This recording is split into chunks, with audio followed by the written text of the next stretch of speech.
Chapter 933. Ancestor Crocodile was dripping with blood.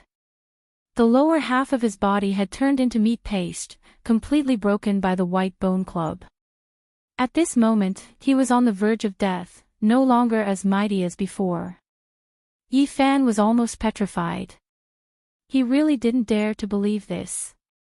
This was like a fantasy story. Ancestor Crocodile woke up from unconsciousness and saw that he was being held upside down like a dead fish. He struggled violently, but the old saint was very violent. With a swing of the club, the bones all over his body cracked in many places. If not for the flesh, his body and soul would have been destroyed. What was going on? The ancient crocodile couldn't accept this. He couldn't accept this reality. There was actually someone so terrifying in this world that could treat him like this. In the past, he was all-powerful, able to split an ancient star with one strike. Even ancient bodhisattvas and Buddhas weren't his match. He was invincible. But now, he had become a prisoner and his life was in danger. Ancestor Crocodile cried out. This was truly sullen. He was an unrivaled demonic saint. He had never thought that he would lose his dignity like this. It was too useless to die like this. After a long time, Yi Fan finally came back to his senses. He couldn't help but laugh towards the sky. Not long ago, this ancient crocodile was still looking at him like an ant. It was full of disdain and contempt, even wanting to trample him to death with one foot. But now, it had suffered such a disaster. This was truly heaven's justice and retribution. Roar! Ancestor Crocodile's roar shattered mountains and rivers. Countless mountains on ancient Mars star collapsed and collapsed. The entire world was shaking, about to shatter. He really couldn't accept this. He had lived for so long and could look down on ancient star domains one after another. He was regarded as an outer realm deity, but in the end, this was the result. Paw! In response to his roar and struggle, the old saint was very straightforward. The club struck his head, almost splitting open his skull. Flames were already rising, burning more and more vigorously. That was the boiling of Tao and magical power. Otherwise, how could ordinary flames roast an unrivaled demonic saint? Yi Fan silently gazed into the distance, paying his respects to his dead classmates. Back then, on this ancient star, half of his friends had lost their lives. Great crocodile, you deserve this day. He scolded coldly. Ancestor Crocodile was powerless and powerless, about to be refined alive. A slight struggle would result in a large club strike. It was extremely weak. It transformed into its original form, its red lantern-like eyes terrifying to the extreme. At this moment, the body of the divine crocodile appeared. It was like a mountain, and its entire body was covered in black gold scales. It had a metallic texture, and when the big stick hit it, it made a clanging sound. Yi Fan couldn't help but sigh. Ancestor Crocodile really had 8 lifetimes of bad luck. It was fine to meet a good-tempered Sakyamuni. At most, it would be suppressed. Encountering the old saint's temper was truly tragic. Not only did he want to kill him, but he also wanted to roast him and eat him. The crocodile ancestor, which was as tall as a mountain, was easily picked up by the old sage like a little chick. Hua! The raging waves shocked the heavens. The archaic saints used their great magical power to forcefully conjure up a wave in the demonic sea. Pure clear water was produced from within and poured down with walala sounds. This was to wash the prey. Ah! Ancestor Crocodile screamed. He had never thought that there would be a day like this. He really was about to become someone else's meal. A dignified and peerless demonic saint of a generation, how could the word tragic describe it? The old saint disliked him for being noisy and slapped down. The giant crocodile's mouth was almost deformed. Blood gushed out on the spot, and the crocodile's teeth flew out. This seat has traveled unhindered all my life. Apart from being defeated by Sakyamuni, I have been invincible and all-powerful. How many ancient heavenly geniuses had their corpses at my feet, But now, they have fallen to such an end. How lamentable. Ancestor Crocodile wanted to kill himself. He really couldn't bear it and couldn't accept such an ending. He had traveled unhindered in the starfield for 7,000 to 8,000 years and had visited many ancient starfields. He could be considered an outstanding supreme among demonic beasts. Otherwise, how could he travel in the universe? But in the end, everything was for naught. So what if he had devoured the ancient Buddhas? In front of this old saint who didn't care about meat and vegetables, even the most powerful divine abilities were useless. He had also become food. Bang! Finally, with a light sound, Ancestor Crocodile was freed. The human demon ended his life with a swing of his stick. He crushed his head and even refined his primordial spirit. Chi! The old saint stretched out a finger and turned the useful information he had obtained from Ancestor Crocodile into a beam of light. He imprinted it between his brows and his expression was greatly shaken. That was because he knew how many years had passed. The blue sea had turned into mulberry fields, and millions of years had passed by slowly. It was no longer the ancient era, and the entire world had changed. The following scene was a bit bloody. The old saint acted as if he was dealing with a wild beast in the mountains. He personally skinned the divine crocodile of this generation. The flesh was shining and essence energy was overflowing in all directions. It was incomparably threatening. Even though the lower half had been blasted into meat paste, the upper half was still like a small mountain. The old saint tore off a piece of essence meat that weighed 500 kilograms. It flickered with dazzling divine splendor because this was the divine flesh of a demonic saint. It possessed a mighty power that transcended the secular world. The old saint used the clear water that evaporated from the sea to wash this piece of meat clean. He roasted it with Tao flames. The flesh was enshrouded in mist and multicolored light. A refreshing fragrance wafted out, making one drool with desire. After a long time, the fragrance of the roasted meat wafted out for several kilometers. The old saint waved his hand again and called Yi Fan over. The divine crocodile meat was ready to be eaten. Yi Fan shook his head and waved his hands with all his might. To be honest, he was really a bit scared. The old saint was too fierce. He roasted a dignified demonic saint. If word got out, it would shake the heavens. The ancient saint insisted that he go over and share the delicacies with him. The meat was golden and glossy. From time to time, it would rush out with multicolored divine light. It was obvious that it was very nutritious. It was probably almost comparable to the legendary dragon meat. Senior, I really don't dare to eat this thing. A single drop of a saint's blood can kill a powerful being. This piece of meat is enough for me to die 1,000 times. Yi Fan said with a sullen face. To be honest, he really wanted to try it. After all, this was the spiritual meat of a demonic saint. For many people, it was almost the meat of a god. However, he clearly knew how terrifying the saint's might was. Even in death, mortals could not blaspheme it, especially a demonic ancestor who had just fallen. The old saint scratched his head, looking extremely honest and simple. He gestured to him that the demonic saint's meat had been refined by him and could be eaten without any problems. Really? Yi Fan moved forward. This fragrance had a special kind of magic. It actually had a kind of spirituality. Even the fragrance was divine brilliance. It was indescribably mysterious and dazzling. The ancient saint nodded and told him that this was the most delicious taste in the world. He could eat it without worry. As he spoke, he tore off more than 10 kilograms and chewed it in big mouthfuls. Divine brilliance overflowed and flowed out from the fragrant golden meat. Rays of multicolored light came one after another. It was gorgeous and dazzling. Yi Fan tore off 2 tails of meat. Compared to the old saint, it was quite delicate. He did not dare to take a big bite. He was really worried that his teeth would break. Obviously, his worry was unnecessary. The old saint had really used the flames to refine the essence, chi, and spirit of the crocodile ancestor. The meat was tender and smooth. It melted in his mouth and turned into rays of light that entered his body. At this moment, every pore on his body opened up.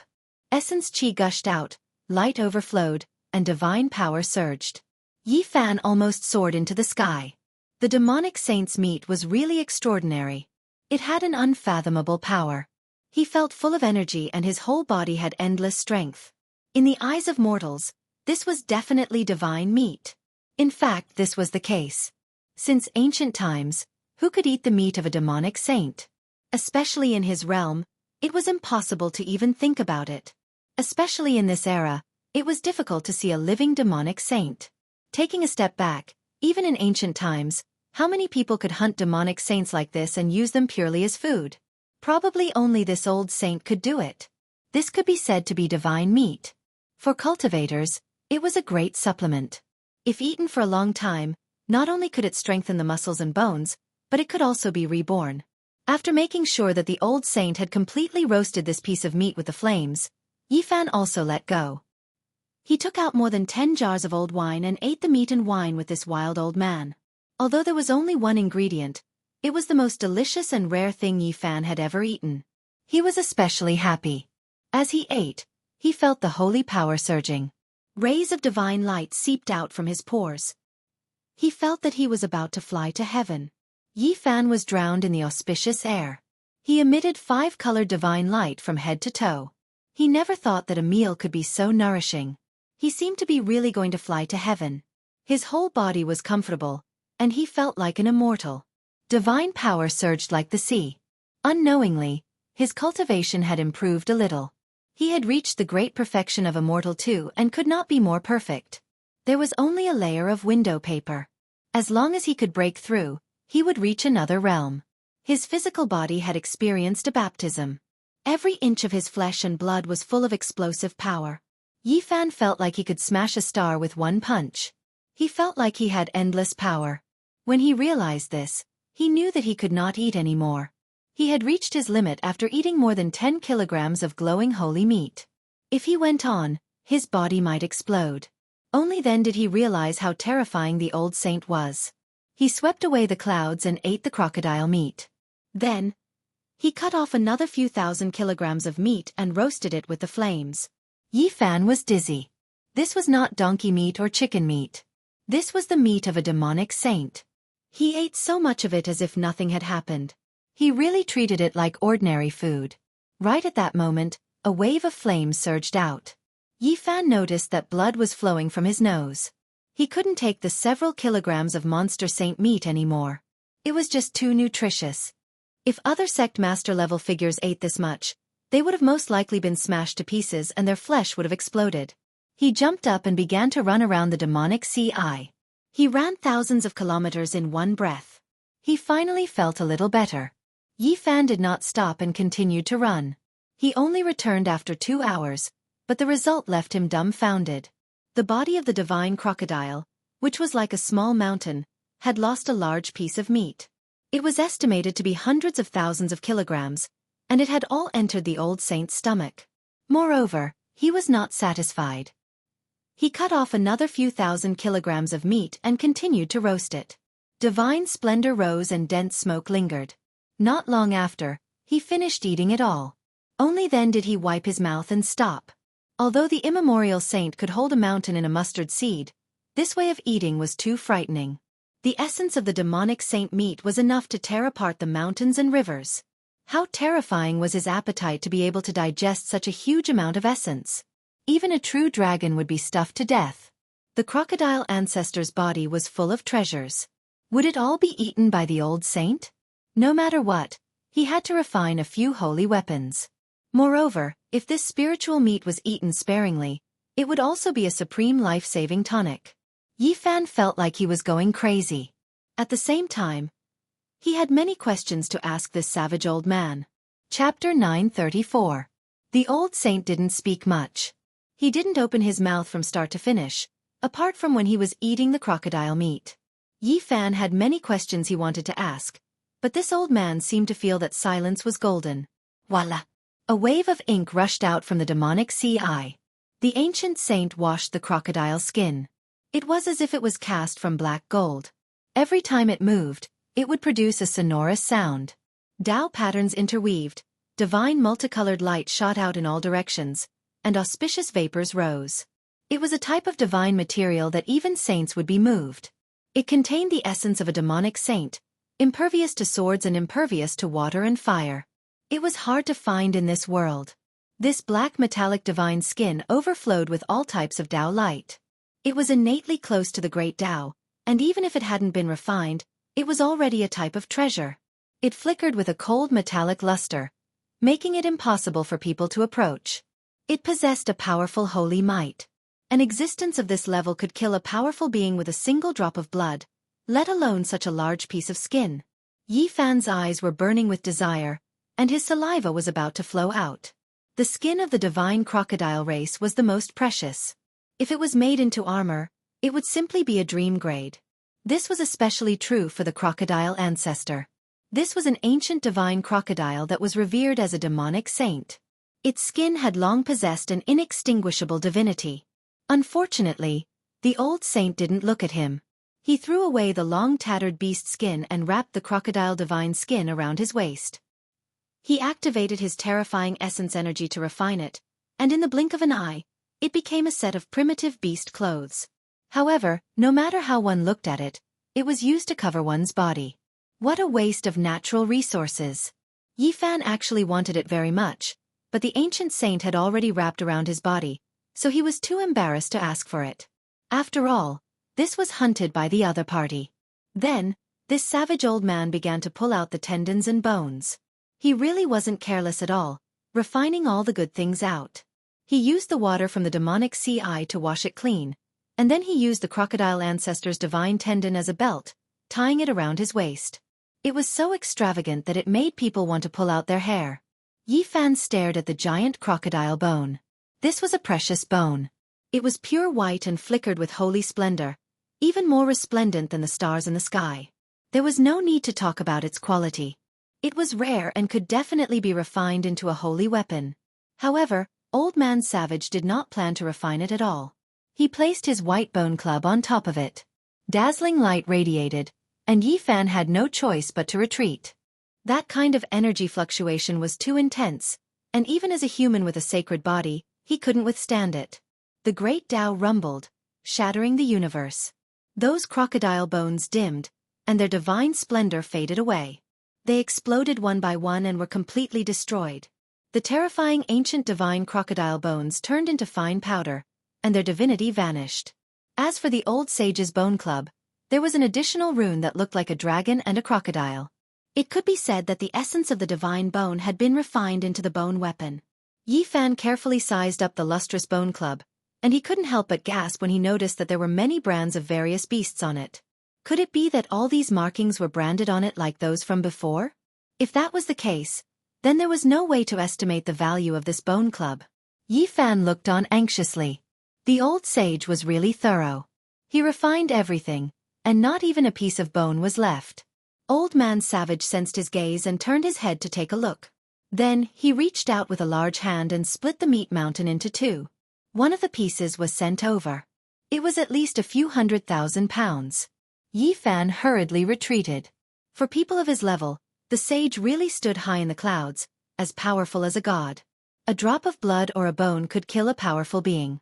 Such a large piece of divine flesh contained terrifying laws, and it could definitely be considered a great killing weapon. The old sage seemed to have realized this. After thinking for a while, he once again took out the flames of the way and began to roast it. He divided this piece of meat into hundreds and thousands of pieces, and it gave off a fragrance in the flames. Moreover, during this process, Old Man Savage used his great magic power to draw out the essence of the divine crocodile. It turned into a scarlet refinement that gave off waves of dense steam. Yi Fan was horrified. Every piece of such essence blood had terrifying destructive power. If it was really taken out, even the king of the severing path would die with a grievance. The old sage was actually refining medicine. It was very primitive, and he directly extracted the essence from the demonic sage's essence blood. Regardless of whether it was the flesh or the blood that had previously spilled onto the ground, they all flowed into his hands like rivers. Holding a mountain in a mustard seed. The blood was like a small lake, and it all fell into the palm of the old sage. After thousands of refinements, it turned into murderous aura and cut off all the laws, leaving only the brilliance of divinity.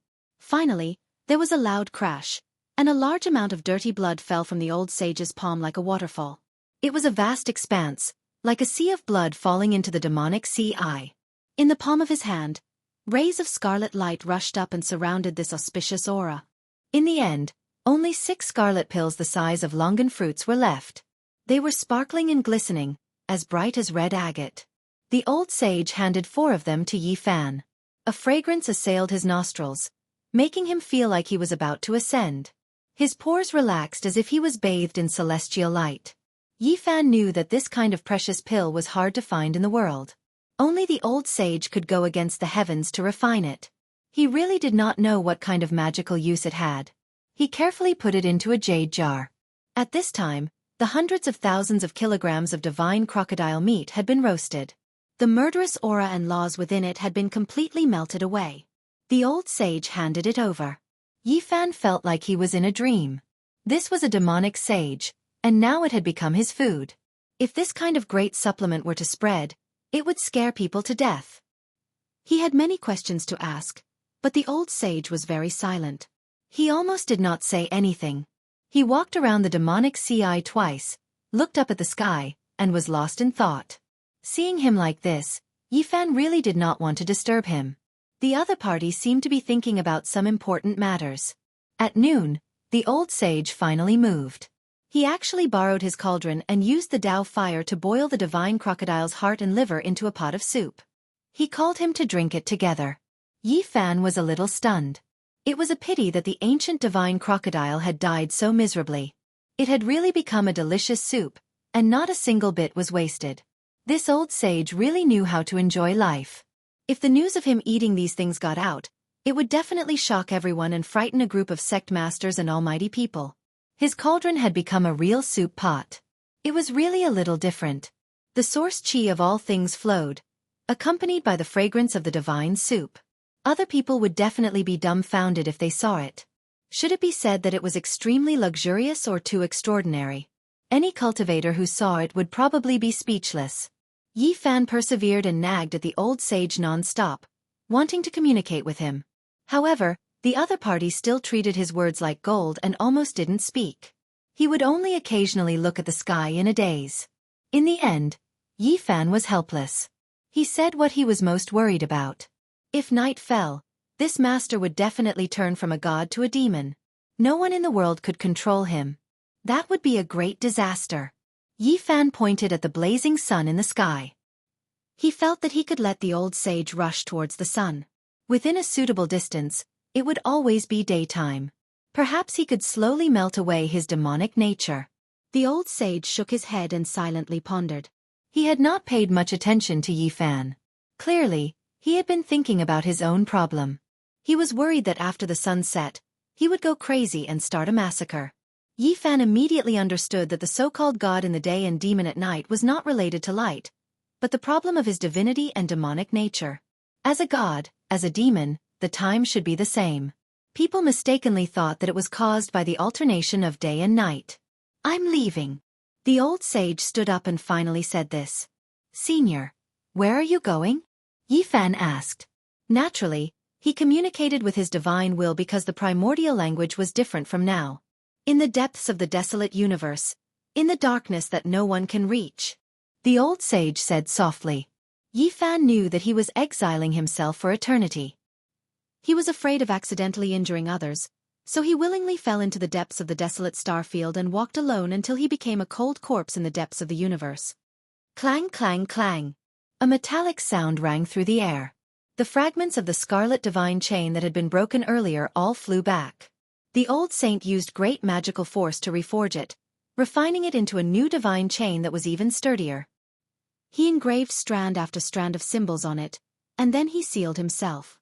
"Senior, this is... It has its own shackles. When my life is in danger, it will break.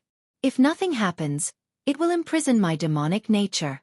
Yi Fan sighed softly. He did not know if they would meet again after this parting. The primordial saint was too powerful. In order to not cause a killing calamity, he would rather exile himself and live alone in a foreign land. "Maybe I will think of a way." The fusion of the moon and the sun. The old sage said to himself. Yi Fan's heart stirred. He quickly carved out the taiji and passed it to the old sage. There were even some changes in the taiji Dao. Your secret realms all have different cultivation methods. It is difficult to link them together. This is a great hidden danger. If I teach you the moon and the sun, it will harm you. the old sage warned before leaving. He then carried the white bone club into the void and broke through the restraints of heaven and earth. He entered the star field and disappeared. Yi Fan was lost in thought. He looked at the distant sky and only came back to his senses after a long time. He let out a soft sigh. He did not know if he would be able to see this unparalleled expert again in his life. He hoped that he would not fall in the depths of the universe. He stayed on the ancient planet for half a day and searched carefully. He did not see any more ruins. Everything had been swallowed into the demonic sea eye. However, he also made some other discoveries. He saw some satellites and the remains of space probes. Some were recent, and some were from a long time ago. Voyager 48, Chang'e 19. Yi Fan observed carefully. These spacecrafts were badly damaged and mainly came from the spacefaring nations. It was expected that they would all crash on this sealed ancient planet. After taking one last look at the ancient planet, Yi Fan decided to set off and rush home. He had no time to waste. Although he did not return to Earth directly after crossing the star field this time, the ancient planet was not far from his destination. Of course, this was relative to the Big Dipper star field. In terms of the actual distance, it was enough to scare people to death. The ancient planet was the closest to Earth during the Big Rush, 55 million kilometers away, and the furthest during the Unity Day, about 400 million kilometers. One had to know that the ancient planet belonged to the solar system and was a planet that was close to Earth. Yet, there was still such an astronomical distance. One could not help but sigh at the insignificance of humans. Yi Fan continued on his way. He quickly rushed out of the thin atmosphere of the planet and finally got rid of the gravitational pull. He then took out the mysterious jade platform and began the long and repetitive crossing process. Relying on him to fly back would probably consume all his divine force. Moreover, he did not know how many months it would take. If there was any deviation, it might even take a few years. He constantly adjusted the coordinates and crossed toward the homeland where he was born and raised. He did not know how many mysterious jade platforms he had destroyed. Finally, he saw the blue planet clearly. Yi Fan's tears almost flowed out. He had been away from home for so many years. He was afraid that something bad had happened to him after so many years. In the past, he had experienced all kinds of life and death battles, but he had never been so nervous. But now, he was panicking and his body was trembling. Earth, I'm back! Yi Fan's eyes were brimming with tears as he constantly approached. His heart was extremely excited. He had been away on the coffin pulled by 9 dragons for more than 20 years. Now, he had returned with his own efforts. He could not help but tremble. Chapter 935. I'm back, I'm finally back. Yi Fan's spirit was like a raging wave, surging in outer space. Looking at it from outer space, the aqua-blue star looked very beautiful. It was like a blue diamond, sparkling and translucent. It was almost dreamy. Yi Fan continued to cross, abandoning one mysterious jade platform after another. Finally, he approached it. This consumption was huge, but fortunately, he had prepared for it. His homeland was below him. The aqua-blue star wasn't very big, far from being comparable to the Big Dipper star region. It couldn't even be compared to the vital ancient star region of the Ziwei star region, but it had an indescribably vast aura. Relatively speaking, it was very exquisite, but it made people revere it. It was as if there was a living great emperor lying dormant, making people tremble uncontrollably. It's a very strange feeling. Why do I feel like it's many times bigger than what I saw? It's even more vast than the Big Dipper and the Ziwei star. Yi Fan stopped in his tracks, bewildered. He looked at the distant outer space and felt that the Earth was far more terrifying than he had imagined. It had a frightening power. He thought about what was on the blue star. After returning, he sensed it carefully. The Earth was different from what he had imagined. There seemed to be something and power beyond his understanding. Suddenly, a planet streaked across space. It wasn't very far away. Yi Fan was surprised at first, but then he understood. It was the moon. There were many craters on it, and they were very close to each other. It was completely different from the moon on Earth. Ha! What's going on? There seems to be something on it that makes me feel uneasy. Yi Fan was surprised. He pondered for a while and descended. Not long after, Yi Fan landed on the moon. The temperature was very low, and the rocks were cold and hard. It seemed like they could freeze people. It was night time on the moon. Yi Fan was moved. He felt a trace of lunar holy power hidden in the crevices of the moon rocks. However, when he tried to capture it, he found it was almost negligible. The moon was the essence of the lunar. There were records of it in ancient books. Could it be related to cultivators? Yi Fan felt a headache coming on. He searched again and again. There was indeed lunar holy power, but there were only a few strands left. It was almost negligible. The moon was known as the moon in ancient times. If you think about it carefully, this place is too particular. Yi Fan felt cold all over. He hadn't really returned to Earth yet, but he had already sensed a few mysteries here. The lost history and the truth of annihilation stirred his heart. Yi Fan used his heart to observe, using his hands to touch every piece of rock, savoring the vicissitudes of time, feeling the lunar holy power. He had a strange illusion. In ancient times, this place seemed to be the source of extreme Een, but countless years ago, it had disappeared for some unknown reason. He walked forward, touching the cold hard stone with his hands. Earth, there are too many secrets. Yi Fan muttered to himself. He thought of Jingwei filling the sea, Quafu chasing the sun, and Hou bending bow. And these were definitely just a small portion of it. The true ancient secrets that had been destroyed were the true foundation. Yi Fan placed his hand on a piece of rock and actually heard the clanging of swords. It sounded like the sounds of ancient battles. The battle intent in his bones and the blood in his body immediately boiled. There was a sword scar on this piece of rock. It couldn't be wrong. He could clearly recognize the vicissitudes of history and the boundless killing intent contained within. An ancient sword scar. Yi Fan muttered to himself. That was an era where heroes came forth in large numbers. If he had the chance to see it, then his cultivation wouldn't have been in vain. I wonder if I can find the ruins of the Moon Palace on this moon. Yi Fan strolled on the moon aimlessly, searching for the ancient ruins and feeling the mysteriousness of it. Suddenly, he sensed something and raised his head.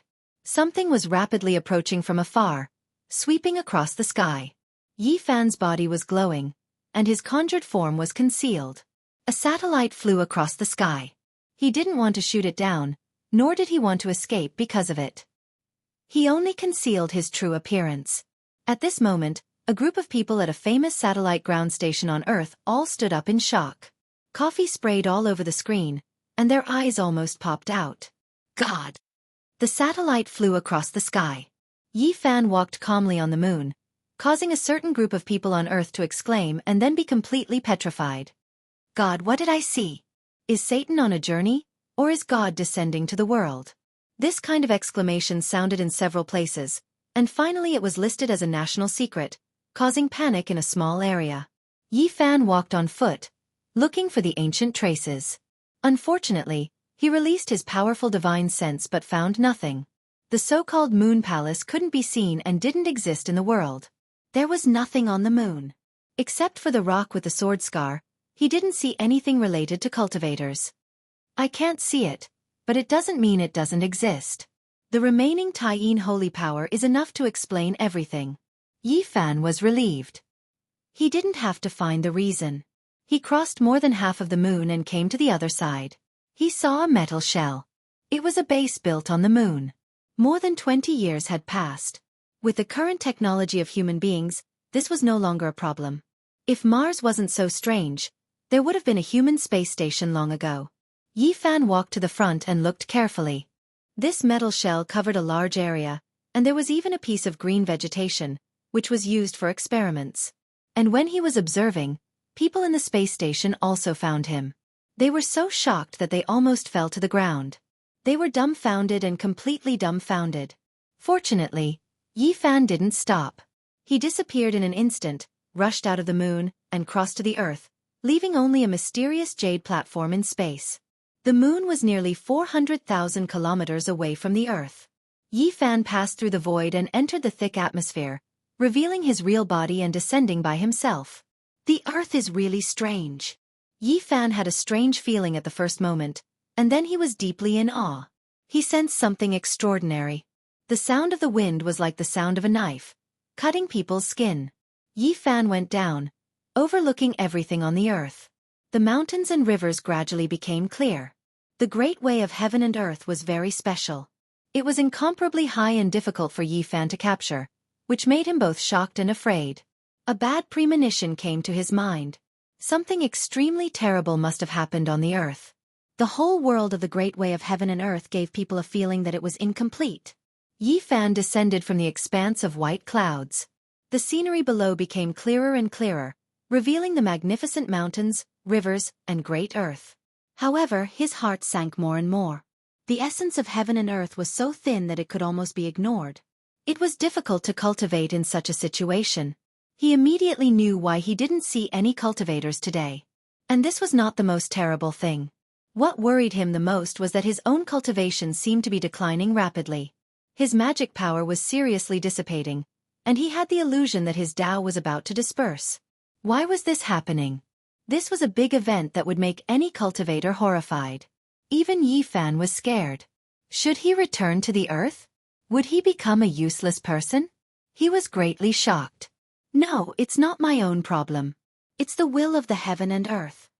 Yi Fan's cultivation and magic power seemed to be declining, but they finally balanced out. Luckily, he could still fly. If he continued, he would probably become a free fall. He was the saint physique of the human tribe, and he had one foot in the Tao cutting pass. If he fell to his death like this, it would be a big joke. My cultivation and Tao didn't decrease. It's the suppression of the heaven and earth. This is the legendary age of Dharma ending, where Tao can't be perceived. Yi Fan was shocked after a glimpse. The moment he was suppressed by the heaven and earth, he saw many mountains towering above the clouds. He didn't know how high they were. It was unbelievable. How is this possible? There can't be such mountains on the earth. Before he could finish his sentence, everything disappeared. There were only some low mountains below him. Everything was an illusion. This caused him to be surprised and bewildered. Clang! In his sea of sufferings, the two pieces of green bronze trembled slightly. They sensed something as soon as he arrived on the earth, as if they were foretelling something. Yi Fan steadied himself. He observed the sky for a long time, but he didn't feel the same as before. He saw the row of skyscrapers below him, towering into the sky. He didn't continue to descend. Instead, he began to travel across the sky. He was already near the coast. Not long after, he entered the sky above the ocean. He couldn't help but roar in this uninhabited area to vent his emotions. I'm back. Boom. He brought with him endless light as he freely descended from the sky. He fell into the sea, stirring up huge waves as he rushed into the distance. On this day, the residents of a certain country in this sea area were terrified. They thought there was an earthquake and a tsunami. At the same time, they suspected that the nuclear power plant tragedy from 20 years ago was happening again. This was indeed the age of Dharma ending. In this world, Yi Fan's cultivation level didn't decrease, but the power he could exert was greatly reduced. No wonder. There were no more cultivators in the world after the pre-Qin Qi practitioners. They all fled. What exactly happened on Earth? Yi Fan's heart was filled with endless questions.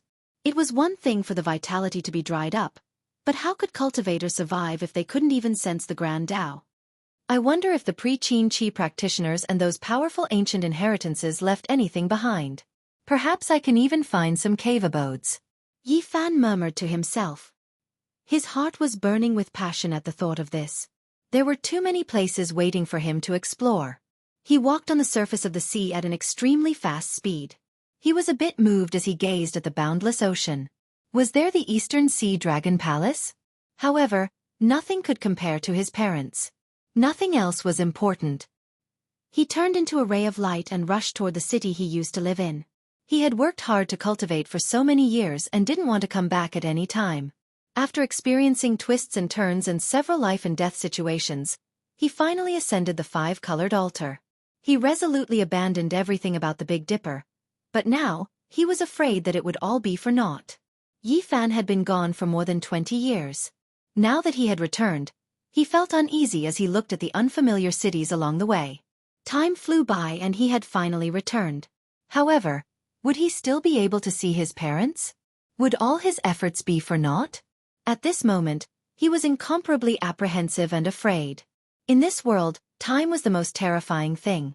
It could erase everything and change everything. Even the ancient emperors couldn't change it. Chapter 936. The wind was very cold. In this season, the temperature in the north was very low, especially in the early morning. The air exhaled was white, and the trees were bare. As the morning glow rose, Yifan arrived at B City. This city was even more prosperous. Skyscrapers stood tall in the morning glow, as if they were inlaid with a layer of gold. However, Yifan was filled with a sense of unfamiliarity. He could no longer find the familiarity of the past.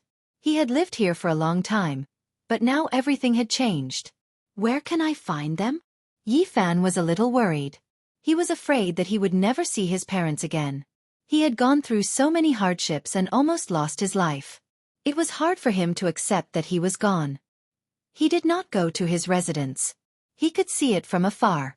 The place had long been redesigned and changed completely. Yifan was very nervous and uneasy. He walked towards the suburbs.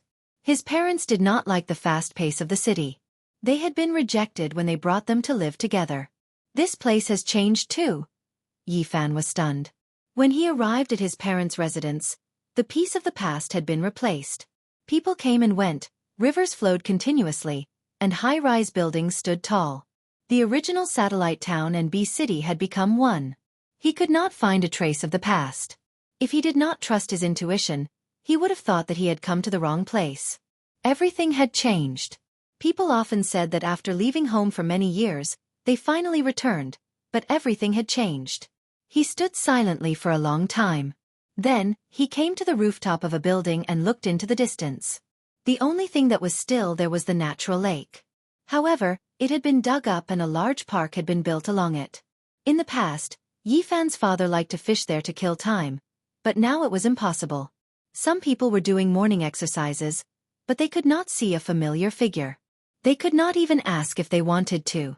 Yifan came to the lakeside and saw an old man practicing Tai Chi. He stopped and stretched his muscles, like a dragon circling a tree, like an ape hugging the moon. Wow, not bad, young man. You're pretty good at it.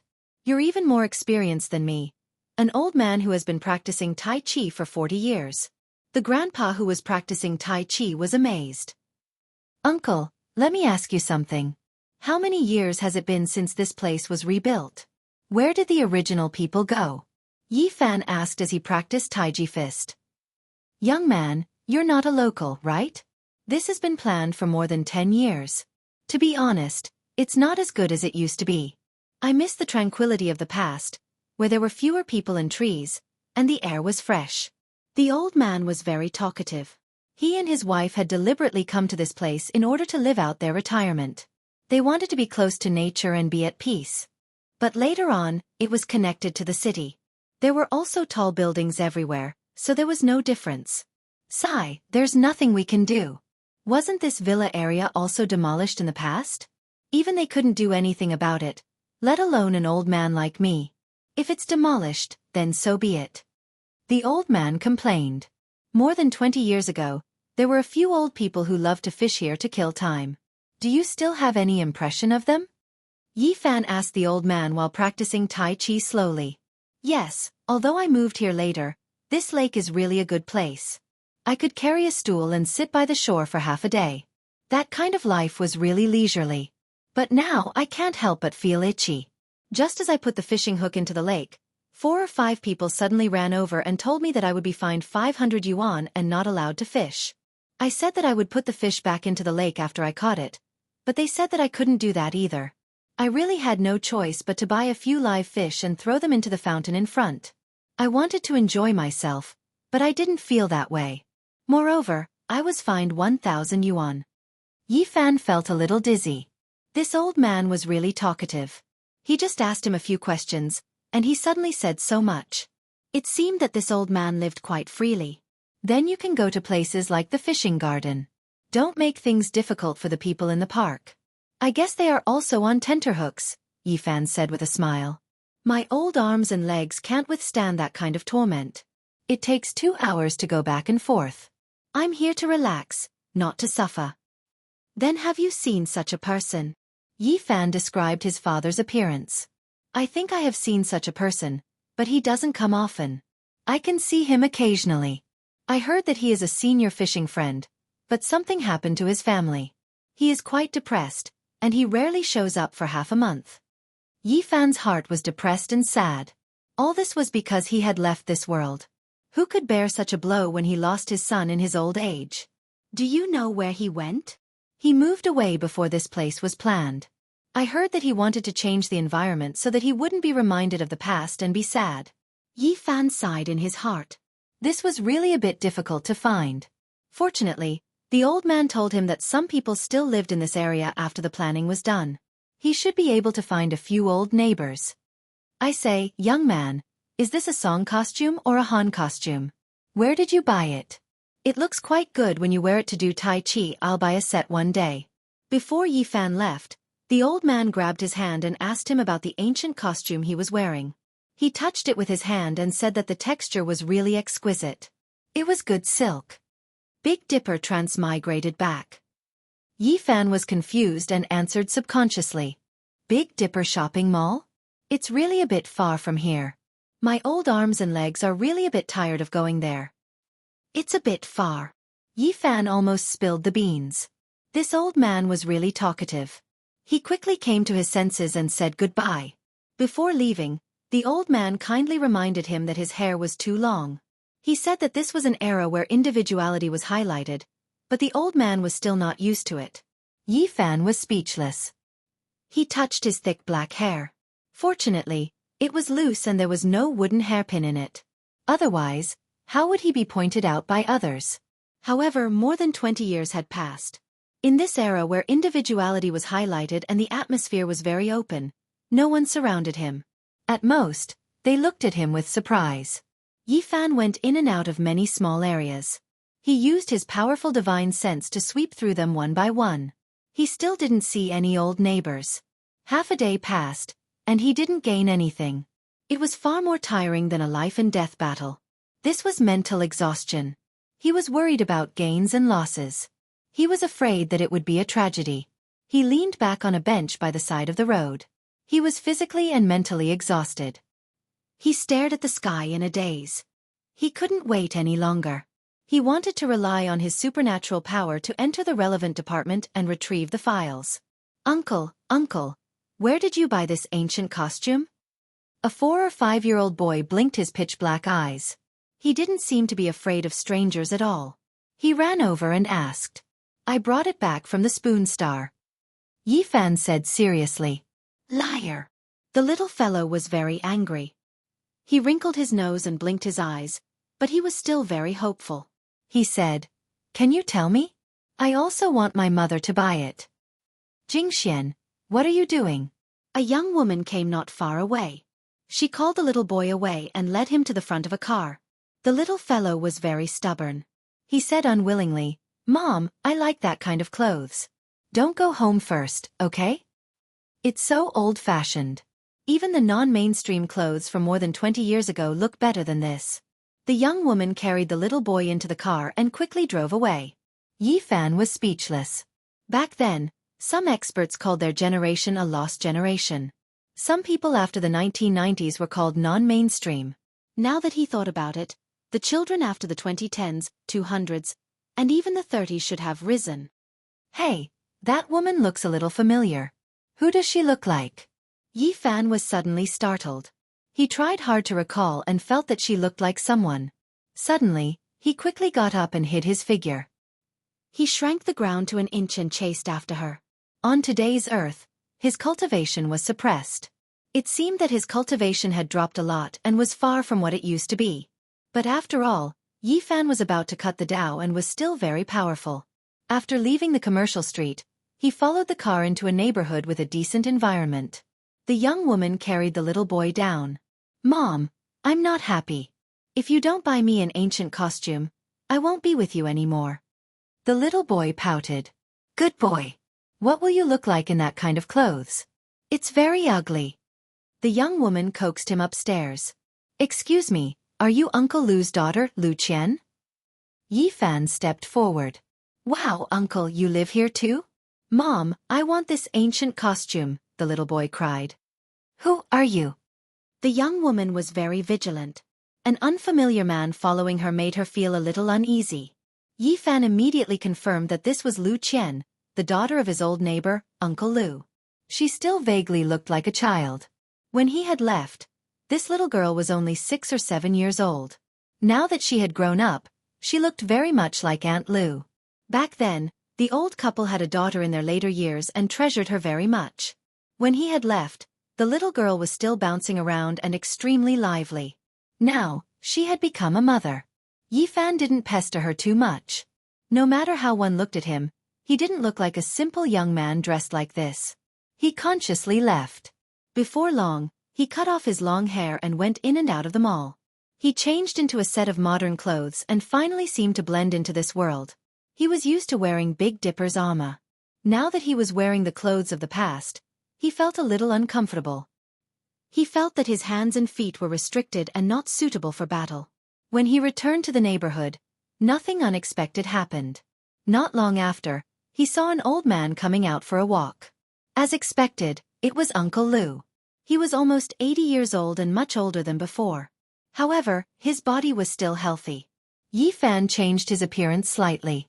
Otherwise, it would be too shocking and frighten the old man. He naturally met up with the old man in the small district and started chatting with him. The old neighbors have all left. There are only a few people of this age left. Uncle Lu sighed as he talked about his past. More than 10 years ago, Yifan's parents moved away from this place. However, they didn't leave the city.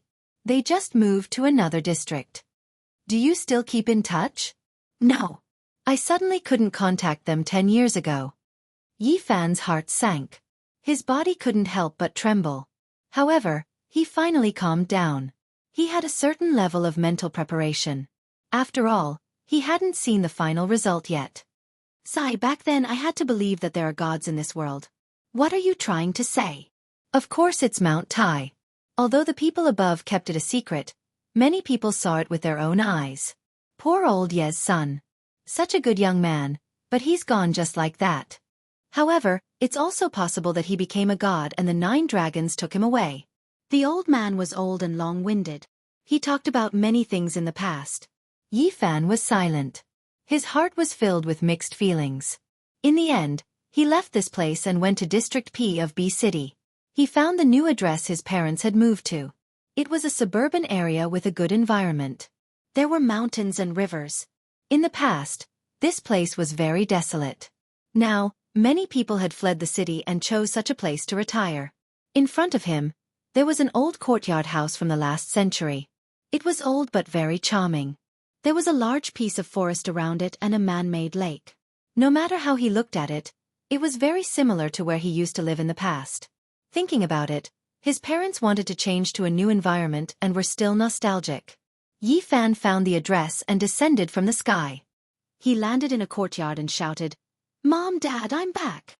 However, there was only silence. No one responded to him. Yifan trembled. Looking at the tightly locked door, his whole body felt cold. He entered the room. It seemed that no one had lived in it for a long time. There was a layer of dust on it. This made him even more afraid. This place lacked people. It had been a long time since someone cleaned it or came in. Finally, he found a notebook in the bedroom. He casually flipped it open and saw a sentence that worried him. I saw Lil Fan again in a daze. I saw him come back. However, when I woke up, I found nothing.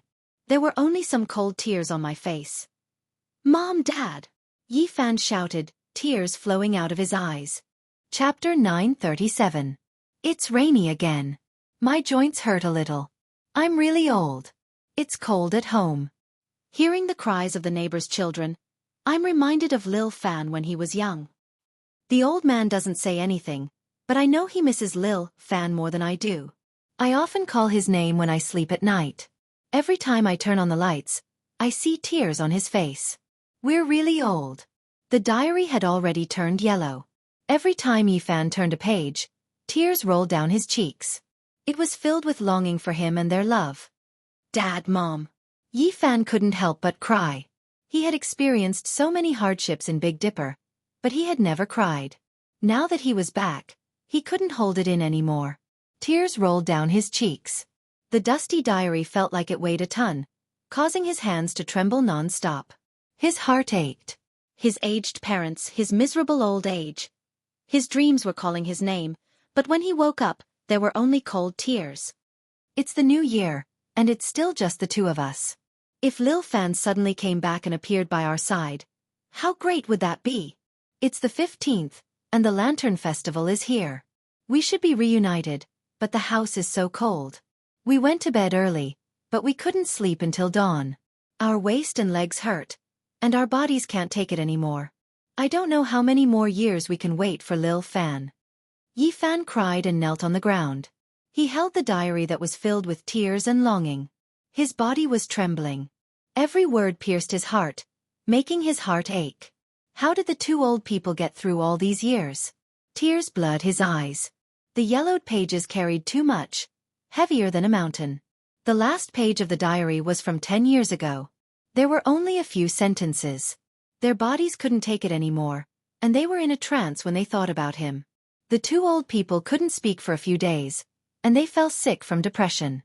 Yi Fan's heart hurt like a knife. He grabbed his hair and knelt on the ground in pain. He wished he could turn back time and go back to that moment, just to see them smile. This was a diary from 10 years ago. What was left of it now? There was only dust. There was no life. Yi Fan's mind rumbled, and he felt as if he had lost his soul. He knew that there were some things that couldn't be changed, but he was still unwilling. He roared like a wild beast, releasing a sorrowful cry of pain. "Dad, Mom!" He roared towards the sky, tears pouring down like rain. He forcefully grabbed at the void, wanting to redeem something, but he couldn't do anything.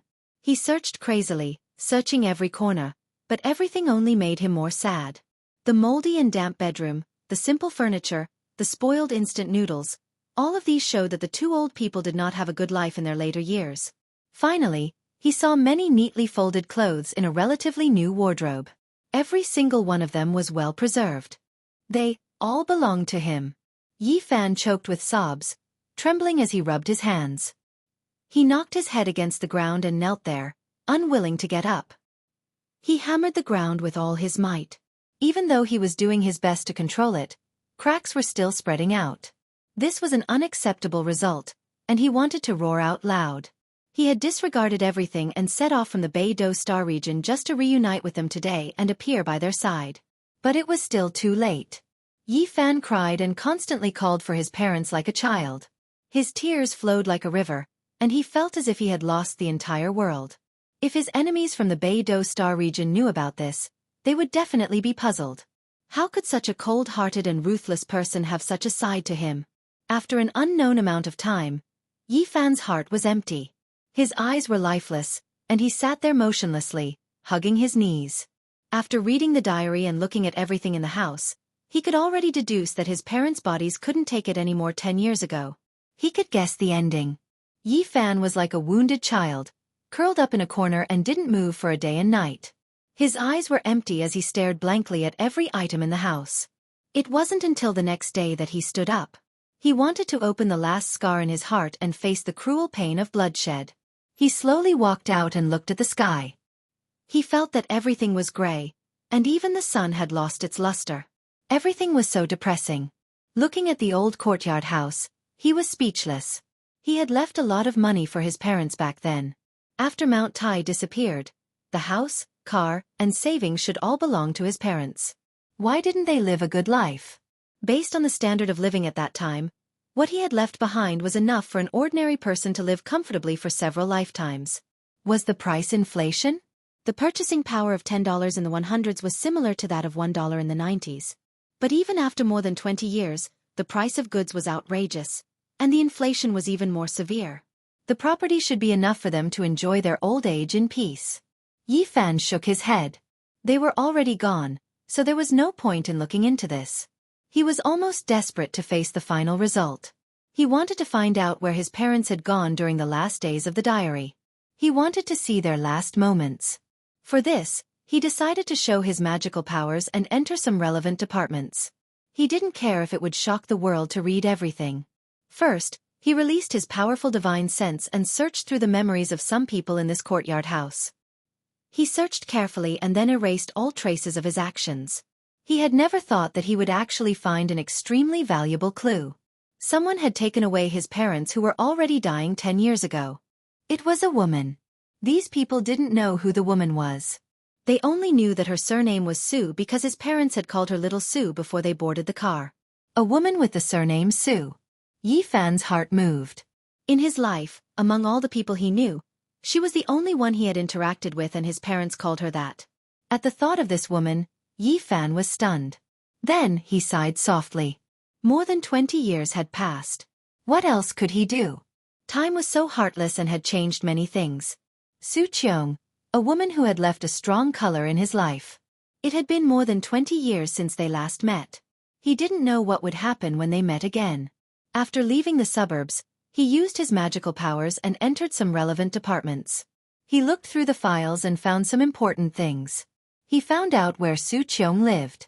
After graduating from university, his relationship with Li Xiaoman also came to an end. More than a year later, he met a woman named Su Qiong and became friends with her for 2 years. From being as plain as water, to knowing each other for 2 years and becoming very good friends. After that, there was no after.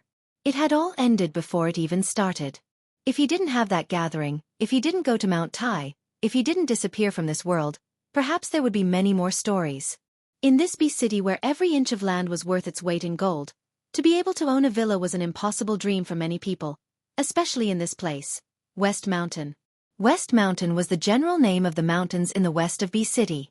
It had a superior geographical location and beautiful scenery. It was especially famous for its ancient temples. It was adjacent to scenic areas and was known as the Royal Plate. Yi Fan came to a standalone villa and watched quietly.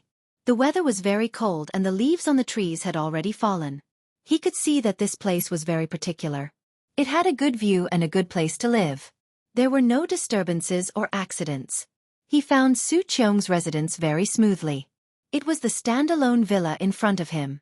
In the distance, a car drove over slowly and a graceful woman got out of the car. She was so familiar that Yi Fan was shocked. It was Su Qiong. She had taken good care of herself. Although she was already past the prime of her youth, there were not many traces of aging. She had an extra sense of maturity and steadiness. Yi Fan was in a daze and thought of many things in the past. The beautiful woman in the past loved to talk and laugh and was very cheerful. Now, her temperament was completely different. The years that had passed and the youth that had passed had changed a lot. If he didn't meet her here, he wouldn't have dared to recognize her. Mom. The door on the other side opened and a girl around 16 or 17 years old got out of the car. She was very lively and beautiful. She looked very much like Su Qiong from 20 years ago. In the distance, Yi Fan was stupefied. So many years had passed, the girl from before already becoming a mother, having such a big daughter. This made him feel all types of emotions, silently standing there. Time. He slowly spat out these 3 words. In the distance, Su Qiong happened to look over. When she saw him, her handbag fell to the ground. Her expression froze as she looked over in shock. Then, she became extremely emotional. She stretched out her hand and pointed at Yi Fan. She muttered, You are. Mom, what's wrong? The girl quickly went around the car and ran over. She hugged her mother's arm and shook it worriedly. Then, she followed her mother's gaze and looked over. After so many years, Yi Fan's appearance hadn't changed. In fact, he was even a few years younger than before. He walked over silently and looked at her. Is it really you? Su Qiong asked with a trembling voice. It's me. Yi Fan nodded. Such a meeting made it hard for them to say many things. The two of them looked at each other silently and their emotions fluctuated. Let's talk inside, Su Qiong said after calming down. Mom, who is he? The girl beside her asked softly. After entering the living room, Su Qiong said, Su Yi, go to your room. I have something to say to this uncle. What uncle? He's only a few years older than me. Su Yi wrinkled her nose in dissatisfaction. She playfully and provocatively said, Hey brat, who are you? Her tone was joking, but it did not make people feel disgusted. Go back to your room. Su Qiong put on a stern face. Oh, all right. The living room became quiet. The two of them did not speak. To Su Qiong, Yi Fan's appearance was too shocking. After a moment of suffocating silence, Su Qiong opened her mouth and said, All these years, where have you been? Very far, so far that I've risked my life and risked my life to come back. Yi Fan said bitterly.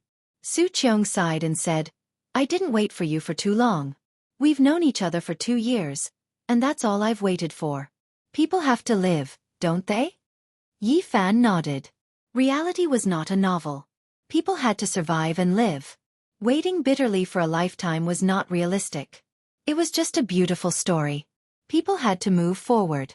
He did not know how Su Qiong brought his parents here, but something must have happened. Su Qiong, my parents. Yi Fan said with a trembling voice. If only you had come back 3 years earlier. As though he was struck by lightning, Yi Fan leaned on the sofa powerlessly. He felt as though the world had darkened. Although he had already expected it, when he heard it with his own ears, he still felt as though he had fallen into a bottomless abyss. His vision turned black, and tears rolled down uncontrollably. Su Qiong stood up and brought him into a room. She told him that this was the last place the 2 old people lived. 3 years ago, they passed away one after another in less than a month. Yi Fan knelt there and cried silently. He grabbed onto the bed sheets tightly, wanting to feel everything about them and capture their presence. They truly missed you. Every night, they would gently hum the songs they used to coax you to sleep when you were young, and caress the pictures of you when you were young. Especially when their bodies could no longer move, they would hold onto the yellowed photo album tightly, afraid that they would lose it. In their last days, they would use their rough hands to caress it, and use their turbid eyes to stare at your picture. Yi Fan could not take it anymore. He knelt on the ground, pressed his head against the bed, and cried out loud. All his efforts over the past 20 years had come to nothing. In the end, he could not see his parents. His heart felt like it was being stabbed by a knife, filled with sorrow and endless regret. The heart-wrenching pain and tears gushed out like a fountain, blurring his vision. Yi Fan's fingers were about to break. He could not accept this result. Su Qiong left, leaving him alone in the room. In a daze, Yi Fan felt a kind of warmth and calling. Xiao Fan, are you back? Yi Fan was heartbroken. He murmured, and with every word, he cried blood as he recited the salvation scripture. He had never thought that he would be reciting it for his parents. Every word was branded in the air, carrying his sadness and sorrow, imprinted in the room. Chapter 938. The Sorrow of the Wind Tree. The child wanted to raise, but his parents weren't around. The wanderer returned, unable to see his parents. Separated by life and death, how could he speak of sorrow? Yi Fan's tears trickled down. All of his efforts had been for nothing. He had disregarded everything to come back, crossing the boundless star domain, but he couldn't cross the river of time. In the end, he was still a step too late. He was gently trembling as he recited the salvation scripture. What kind of pain was this? He tearfully recited the Taoist scriptures for his parents, hoping that they would be reborn. Yi Fan bit his lips, causing blood to drip down. He softly called out again and again, each word stained with blood. The entire room was covered in symbols, imprinted in the void. For more than 20 years, his goal in life was to come back, to see his parents, to reunite with them, to let smiles reappear on their aged and sorrowful faces. For this, he had risked his life just to return. However, his parents were no longer here. In a single day, he had no goal in life, and his entire world collapsed. Dad, Mom! Yi Fan muttered, tears continuously falling down. He trembled as he silently recited the salvation scripture. He had never thought that he would send off his parents like this. The greatest pain in the world couldn't compare to this. He had many things he wanted to say, to tell them of his longing for these 20 years. However, they were no longer here, so what else could he do? He could only choke with sobs, tears continuously rolling down his cheeks. Yi Fan's heart was filled with pain. All of his efforts had turned into nothingness in the face of time. Nothing could be done again. Nothing could be changed. The paleness of life, the ruthlessness of time. He was so sad and helpless. He stretched his hand into the void, but he couldn't grab anything.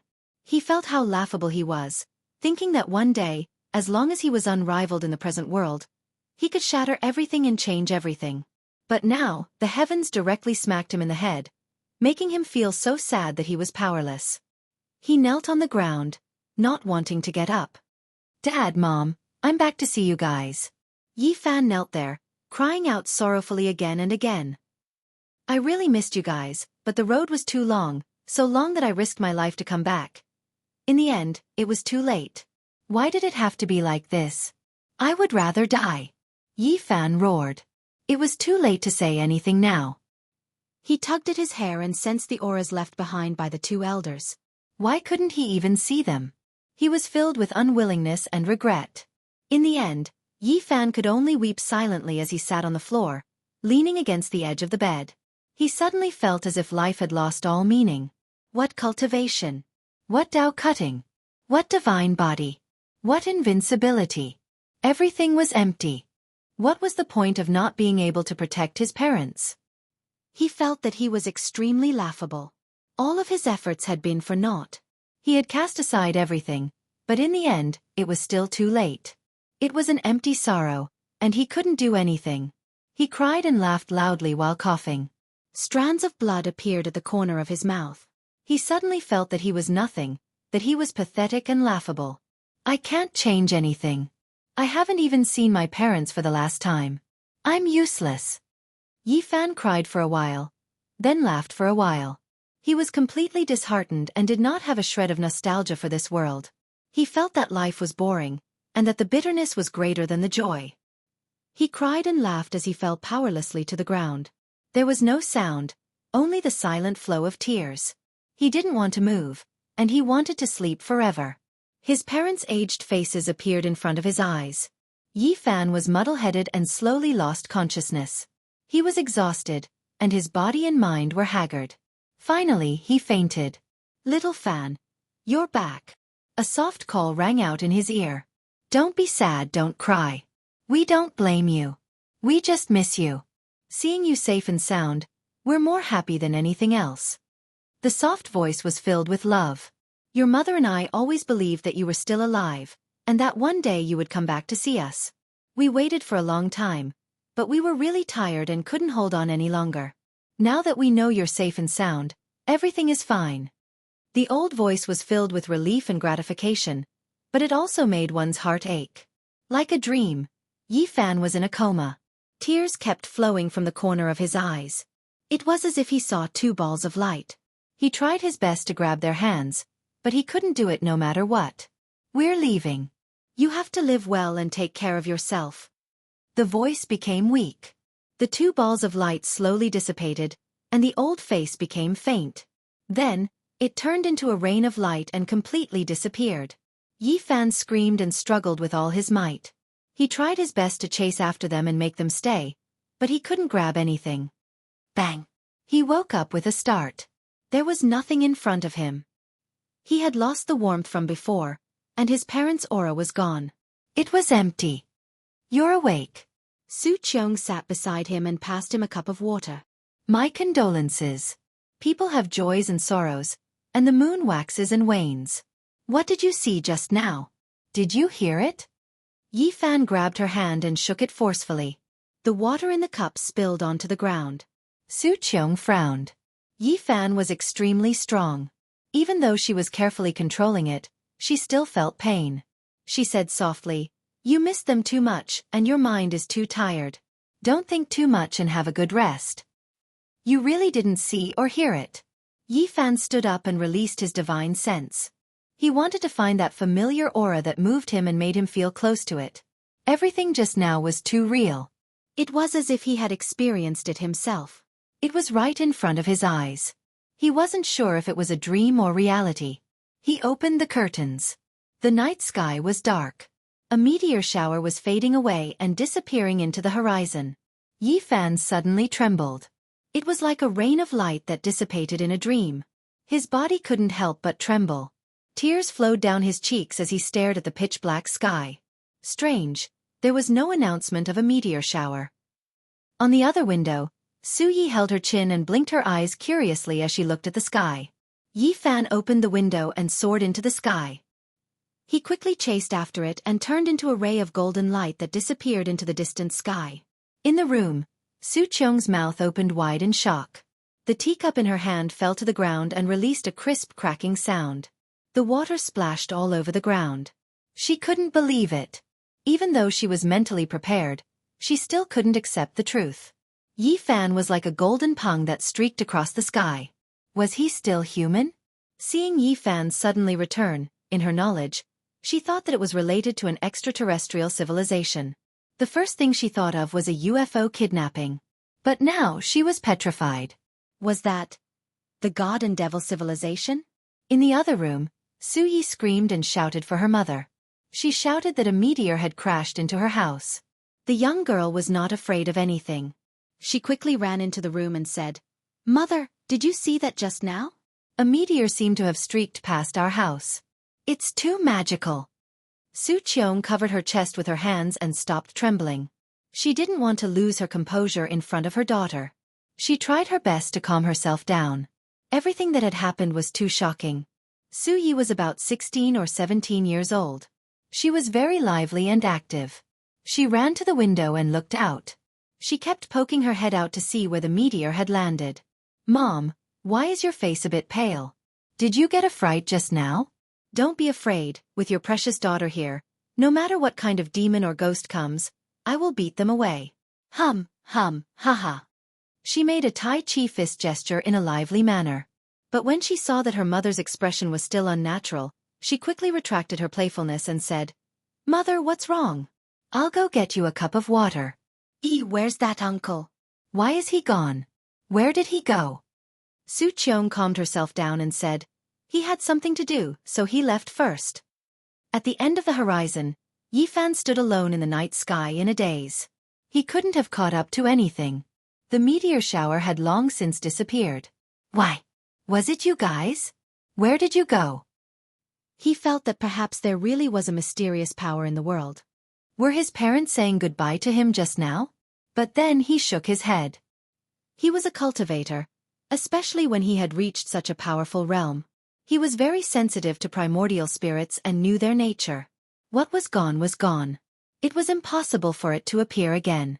There was no way for it to be reborn. This was the nature of the world that couldn't be changed.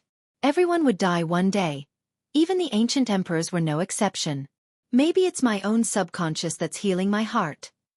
Yifan sighed. He used his hand to grab at the night sky, but he couldn't grab anything.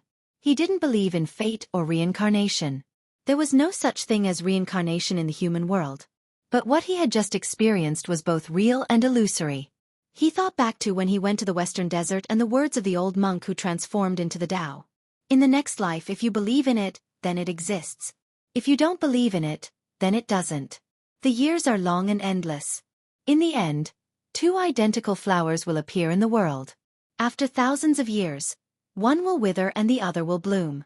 Whether or not they were the same flower, no matter how much later generations thought about it, not even that ancient Buddha could say it clearly. Was it my own subconscious that was lying to me, or were they really saying goodbye to me? Yifan's tears silently fell. He would rather believe the latter. After crossing through the star regions and returning, he was still a step too late. He didn't even get to see his parents one last time. Just now, were they trying to make up for his regrets? Yifan mumbled. No one could hear what he was saying.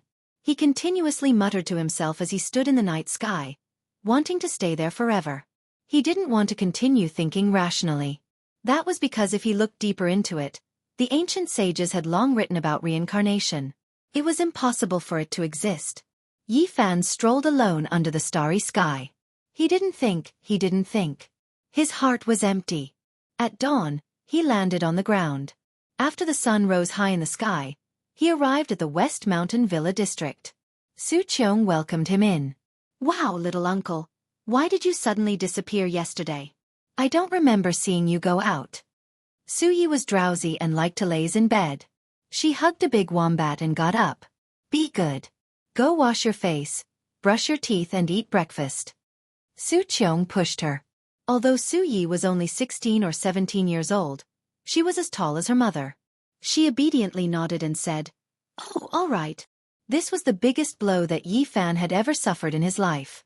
He really wanted to leave this place and avoid this mortal world. Everything that he had seen made him feel sorrow and pain. However, he couldn't just leave like this. He wanted to know the last moments of his parents, and wanted to know everything that had happened in the past. "Eat something first. I'll tell you later." Su Qiong combed her long hair and comforted him softly. "I can't eat anymore. You go eat. I'll wait for you." After that, Bring me to their graveyard. Yi Fan felt his entire body become heavy. He fell onto the sofa and didn't want to move. His eyes were dry, but his tears had already dried up. Su Qiong sighed. She didn't have much of an appetite. She brought Yi Fan out and drove far away. After an hour, they arrived at the graveyard. The graveyard was huge. It was filled with evergreen grass. It was built along a small hill. There were even some green pines and cypresses. It made the place look solemn and dignified. It's here. Suddenly, Su Qiong revealed a strange expression. It was because there was a pure white flower in front of the gravestone. It was swaying in the wind. Its petals rustled and fell, emitting a faint fragrance. Will anyone else visit the graveyard? Yi Fan asked. I don't think anyone else knows. It's strange. Su Qiong was bewildered. Chapter 939. Spring hadn't arrived yet, and it was still the end of winter. It was still extremely cold in the north, and the cold wind felt like knives cutting at one's face. In front of the grave, a pure white flower swayed in the wind. The petals were blown away, and the names of 2 elders were carved on the grave. 3 years had already passed, and Yi Fan was powerless to defy the heavens. He silently knelt down. His lips trembled, and his hoarse words couldn't be heard clearly in the northern wind. He couldn't shed tears, and he could only mutter softly. Su Qiong walked to the side, giving him some time to be alone. She asked the cemetery manager who had just placed the pure white flowers here. Unfortunately, there were no results. There were quite a few people coming and going here every day, and no one would pay special attention to who it was. Yi Fan knelt in front of the grave. He wanted to accompany this place forever, never to rise again. He had lost his life's goal, and his heart was empty. His world was a leaden gray. Dad, this is a type of divine wine I brought back from Big Dipper. It's very difficult for the great sect masters to drink it. It's a pot of essence extracted from a 1,000-year-old wine cellar. Yi Fan opened a mutton fat jade gourd and poured out the wine. The refreshing fragrance filled the graveyard. Su Qiong was shocked. She turned around, and she just happened to see this scene. The wine fragrance was shockingly strong, and even someone like her who didn't drink white wine was moved by the fragrance. The cemetery manager saw this and quickly walked over, informing him that he had violated the rules. He had to put away the wine bottle, and he had to pay a fine. Su Qiong walked up, took out a stack of money, and handed it over. She didn't let him come closer out of fear of causing trouble. She knew that the current Yi Fan couldn't be measured as a mortal. Mom, these are some small ornaments I brought back from Big Dipper. Some strange ornaments appeared in Yi Fan's hands. There was a long pearl necklace that had been washed clean, and there was also a protective talisman carved from a heavenly evil relic. They were all things that could prolong one's life. Every one of them was sparkling and glistening, and they released strands of essence energy. Even ordinary people could see that they were extraordinary, and they could relax all their pores, as if they were bathing in a spring breeze. Chi! Strand after strand of flames surged from Yi Fan's hands, igniting all of these items and the 1,000-year-old divine brew. They turned into brilliant light, turning into ashes that fell in front of the tomb. The caretaker of the cemetery was anxious and said that Yi Fan had seriously violated the rules. This place was not allowed to burn anything. When he saw the flame jump out of Yi Fan's palm, he stared blankly. I say, what is that thing you're burning? Why is it even brighter than a magic lamp? It's shooting out rays of light as though it's some kind of treasure. Oh my, what kind of wine is this? It's so fragrant that I can't help but want to take a sip. Just smelling it makes me drunk. As soon as he got close, he fell to the ground with a thud and fainted. Su Qiong retreated in shock, afraid that she would be intoxicated by the wine. She had seen a lot of things and had long realized that the things in Yi Fan's hands were not ordinary and could not be judged by common sense. Not to mention those beads that were radiating divine splendor. Even that wine gourd was a flawless white jade. If it was auctioned, it would definitely cause a commotion and fetch a sky-high price. When the caretaker of the cemetery woke up again, he discovered that everything in front of him was pitch black and that a pile of things had been burned. He immediately jumped up and was flustered and exasperated. Hey, what's wrong with you? Did you burn a truck full of things? How are you going to clean this up? His eyes were wide open. With such a pile of things, not to mention burning them, it would be troublesome just to transport them over. Su Qiong hurried forward and handed over a thick stack of money again. No matter when, this situation had never changed. Once the money was in place, it could even turn the millstone upside down. In life, there are too many helpless things. We are powerless to resist. My condolences. Uncle and Auntie won't blame you. As long as you return safely, it will be the greatest consolation for them. Because before they pass away, the only thing they care about is your safety, Su Qiong consoled. I know. I want to be alone for a while. You should go back first. Yi Fan sat there with his back facing her and said. The red sun set in the west. In the blink of an eye, a day had passed. Finally, the sky was filled with stars. He sat there silently without moving. The caretaker of the cemetery was scared, but he didn't dare to bother him. Before leaving, Su Qiong stuffed a lot of money into his hands. Early in the morning, the sun shone down and rose high. Yi Fan was still there, not moving at all.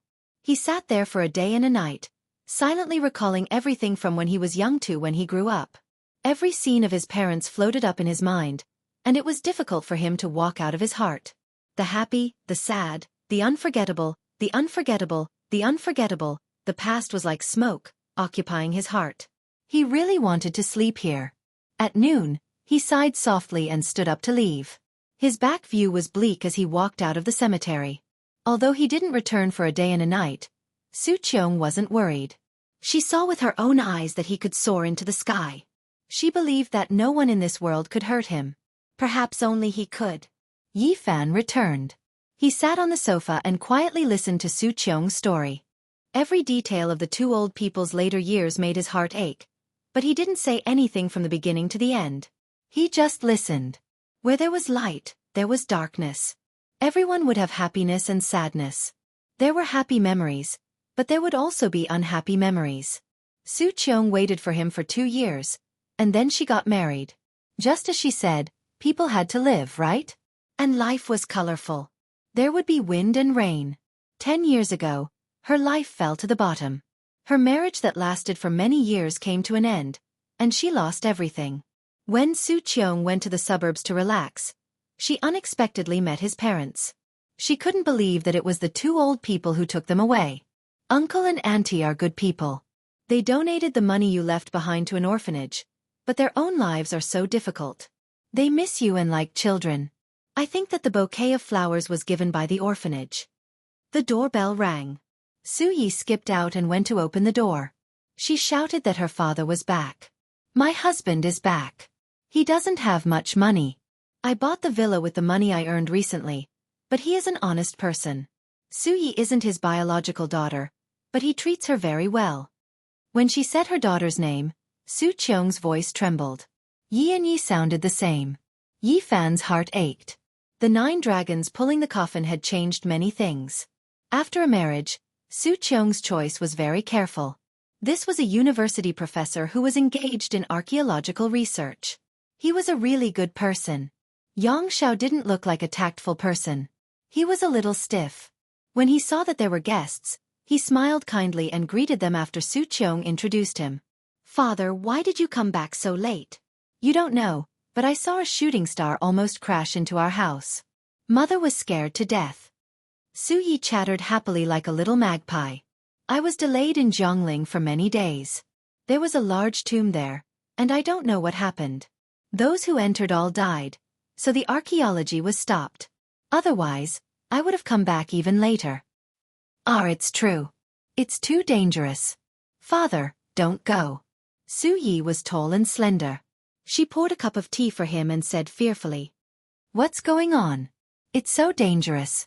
Don't take the risk. Su Qiong frowned. She was also very worried. It's fine. There's no need for us bookworms to take the risk. Only after everything is dug up will we be allowed to study it. Xianxia explained kindly. Hubei's Jiangling County's Bailing Mountain? Yi Fan asked. This place was very famous and had a great history in the ancient times. There were many ancient tombs in the mountain, with the Chu tombs being the most and the Han tombs being the second. The terrain there was very special. It was formed by 8 mountain ridges that stretched out horizontally and vertically. It was like a group of dancing dragons and thousands of horses.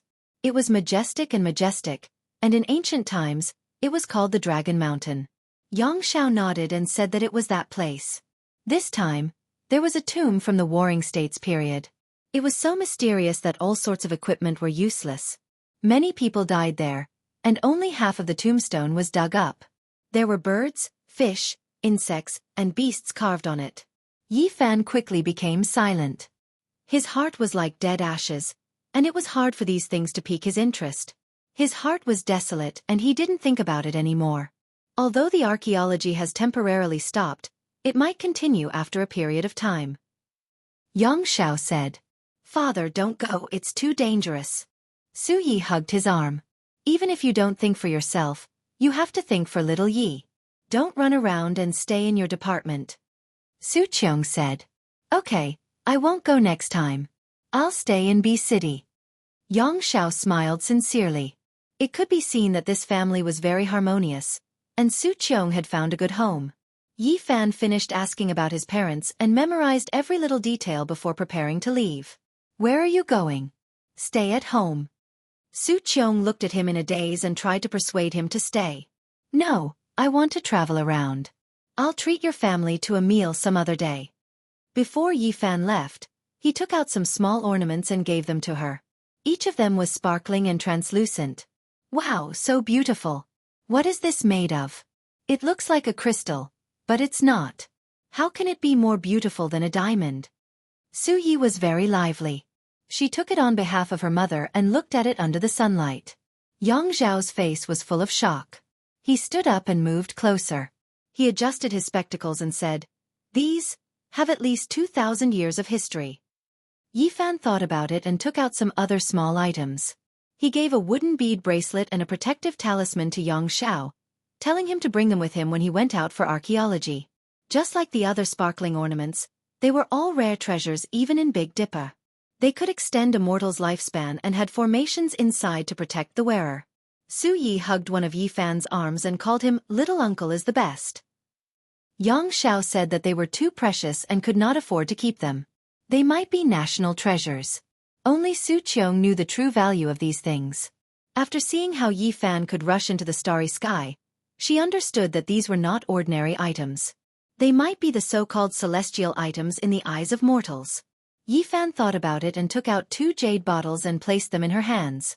He used his divine sense to tell her that if anything happened to her body, she could take them. However, 1 pill at a time was enough, and she must not take more than that. Yi Fan left and was about to disappear. When he looked back, Su Qiong was still standing there with tears in her eyes. She muttered to herself, "Time. I missed out on a lifetime. Mom, little uncle has left. Why isn't he coming in?" Su Yi called out. Yang Xiao took out a coat and walked out to help her put it on. He said softly, "Go in, it's cold outside." Su Qiong nodded. What was there for her to be dissatisfied about? Everything was going according to plan. As long as she did not think about the past, she would undoubtedly be very happy. Yi Fan walked on the streets alone in a daze. His parents were no longer around, and it was a huge blow to him. He felt that life had lost its meaning. He did not know where to go and could only walk aimlessly. He did not want to stop, and wanted to keep walking. He did not know how much time had passed. It might have been 4 days, or it might have been 5. He stopped in front of a park bench and sat there. He was seriously thinking about where he should go next. In his right palm, a huge Sarira appeared. This was left behind by the Western Desert ancient Buddha who had transformed into the Tao. He was loyal and brought it to this side of the starry sky. In his left palm, a palm-sized stone coffin appeared. This was the taboo item that Qi Luo had asked him to throw into the starry sky. It was very likely that it was the ancient coffin of a divine being that was buried in the 9 heavens during the mythological era. Suddenly, specks of light overflowed from his hand and turned into a rain of light. This is Chapter 940. Specks of golden light revolved around his fingertips like golden butterflies. They danced gracefully and then flew into the sky. Yi Fan was startled. The infant fist-sized Sarira became smaller and smaller, turning into a rain of light that scattered in all directions. The scene was magnificent, holy, solemn, and respectful. Transforming into the Tao. This was the first word that came to his mind, but he felt that it wasn't the case. That ancient Buddha had already passed away in meditation back in the western desert. Could it be that there really is reincarnation? Yi Fan immediately became excited. He was overwhelmed with emotions and immediately stood up. During these past few days, he was absent-minded and muddle-headed. He walked around aimlessly and almost didn't know where he was. His parents' figures always appeared in his mind, and he was unable to free himself from his grief. Reincarnation, resurrection. These words lingered in his mind from time to time. It was also because of this that he could think of the Saraira and the ancient coffin that should have been buried in the 9 heavens. Buddhism paid particular attention to the afterlife, and there was a saying of reincarnation. Meanwhile, the 9-layered coffin of the legendary era buried deities, and it was also a product of eternal life. Yi Fan's mind was absent-minded these past few days. He subconsciously took out these 2 items to search for eternal life and the method of reincarnation, all for the sake of seeing his parents again. This was a subconscious action, but it immediately woke him up. Otherwise, he didn't know how many days he would have been muddle-headed. The ancient coffin buried in the 9 heavens didn't change at all. It was still simple and unadorned, but the Saraira was melting bit by bit like a melting snowball. Yi Fan's essence energy was raised to its peak. He stared unblinkingly, and a divine flame throbbed between his brows. He was like a deity. He was using his heart to sense the Saraira and examine its changes. Even though he didn't believe in reincarnation, he still hoped for a miracle. His eyes were deep and unblinking. The Saraira seemed to be transforming into the Tao. It continuously transformed into golden ripples that spread outwards. The colors were beautiful, and it was as if an immortal technique was being displayed. Specks of golden light converged together. "Wow, uncle, are you performing magic?" A boy ran over from the park. He blinked his eyes as he looked at the Saraira that had turned into specks of light in his hand. "It's so pretty. Uncle, can you teach me how to change? It's so magical and beautiful." The little boy was not shy at all and begged Yi Fan to teach him. "It's much better than witnessing the miracles that happen every year in the Spring Festival Gala. I've long been sick of watching it," a few young people next to him said, joining in the fun. "Hey, why is the space between your brows also shining? Is that phosphorus? Does it hurt?" A young man was quite curious, reaching out his hand to touch the divine flame between Yi Fan's brows. "Ouch, it hurts." His hand hadn't even touched it, but he already felt as if he was being pricked by needles. He quickly withdrew his hand when he was still some distance away and shouted, "Brother, you really have perseverance. Don't you feel pain?" Alas, it's not easy to do anything. Yi Fan didn't pay attention to them. He didn't care about how shocking it would be. He stared at the light overflowing from the Saraira and watched them fly west. He stood up and chased after them. His speed was extremely fast, disappearing into the distance like a gust of wind. The adorable child fell on his butt, leaving the young men and women stupefied. The Saraira was shining, converging into streaks of light that flowed in the direction where the sun set. It was extremely mysterious. Yi Fan was like the wind and lightning, leaving the city in the blink of an eye. These specks of light were like golden butterflies. They didn't fly that fast, but they fluttered about as if they were alive. Yi Fan had enough time to catch up to them, and he even had time to experience them. There aren't any divine fluctuations, so it isn't a primordial spirit. There aren't any life imprints either, just a type of pure energy. He frowned slightly. Yi Fan was extremely focused. He reached out his divine will and displayed his cultivation to observe every speck of light. He wanted to understand its source and know what it was exactly. However, he was disappointed. This type of thing had nothing to do with reincarnation, and it didn't have any life imprints. It was just a type of pure energy and nothing else. No wonder even the ancient Buddha himself said that those who believe in it will have it, and those who don't, won't have it. Those who have reached his level of cultivation must have known that death is ultimately in vain. The only thing Yi Fan didn't understand was why the old monk who had transformed into Tao wanted him to bring his Saraira back to earth. What was the meaning of this? This was because he had already discovered that after a period of time, some of the specks of light would dim. They would either dissipate or sink into the mountains, rocks, and vegetation. Occasionally, some of the specks of light would be absorbed by some lucky people. Perhaps he saw a similar flower before he passed away, and even though he knew it wasn't him, he still wanted to get close to it. Yi Fan was disappointed, but he still chased after it, wanting to see the final result. The speed at which these specks of light moved wasn't very fast for him. He only arrived in the west after a few days. In front of him, the sea level was getting higher and higher. The vault of heaven seemed to have been washed by water. It was incomparably blue and sparkling like a sapphire. Occasionally, white clouds drifted by, clean and flawless. They were right above his head, as if he could touch them with his hand. It wasn't easy to find such a natural place in the modern era where tall buildings stood in great numbers. The Tibetan area was sparsely populated, and there were many areas that humans hadn't set foot in yet. However, just as he approached this high-altitude area, the Sarira in Yifan's hand was also exhausted. The last speck of light flew out and completely disappeared. Yifan watched this last rain of light and saw that it didn't fly very far. In the end, it fell into the mountains, sank into the vegetation, and turned into nothingness. He let out a long sigh. Although he knew that reincarnation was empty and impossible to exist, he still couldn't help but feel sad and disappointed. He had extinguished the last glimmer of hope in his heart. The ancient saints of the Western Desert had completely disappeared from the world. Buddhas were nothing more than this, let alone mortals. In the end, they couldn't leave any traces behind. Yifan knew that it was impossible for him to see his parents again. They were truly separated forever. Thinking of this, he was dejected and couldn't control himself. He stood there motionless, almost petrified. What should he do? His mind was in chaos. He had no direction and felt that everything he did was meaningless. After standing there for an unknown period of time, Yifan suddenly raised his head.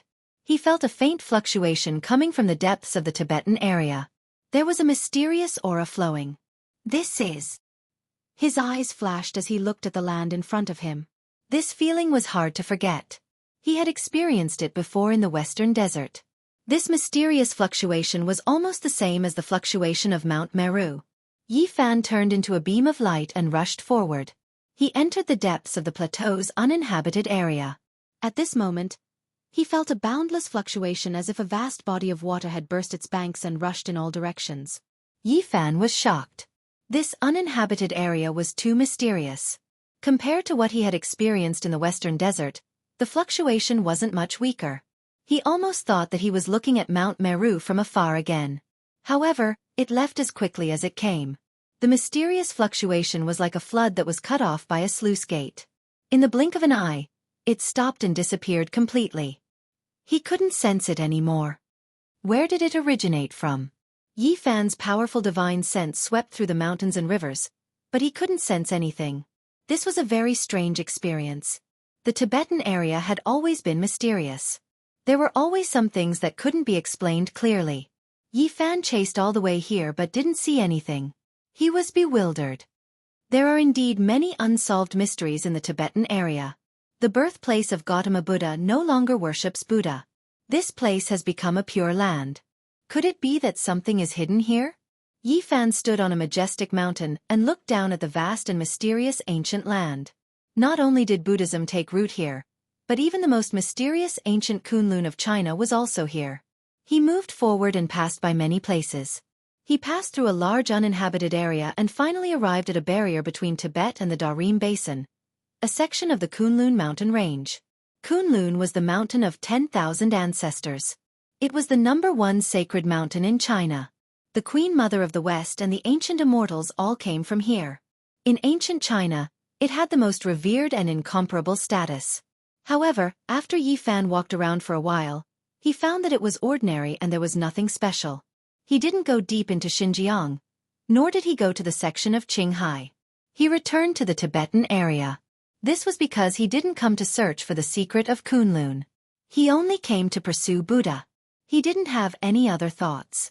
There was only sadness in his heart. How could he care about anything else? Yifan came to Sala.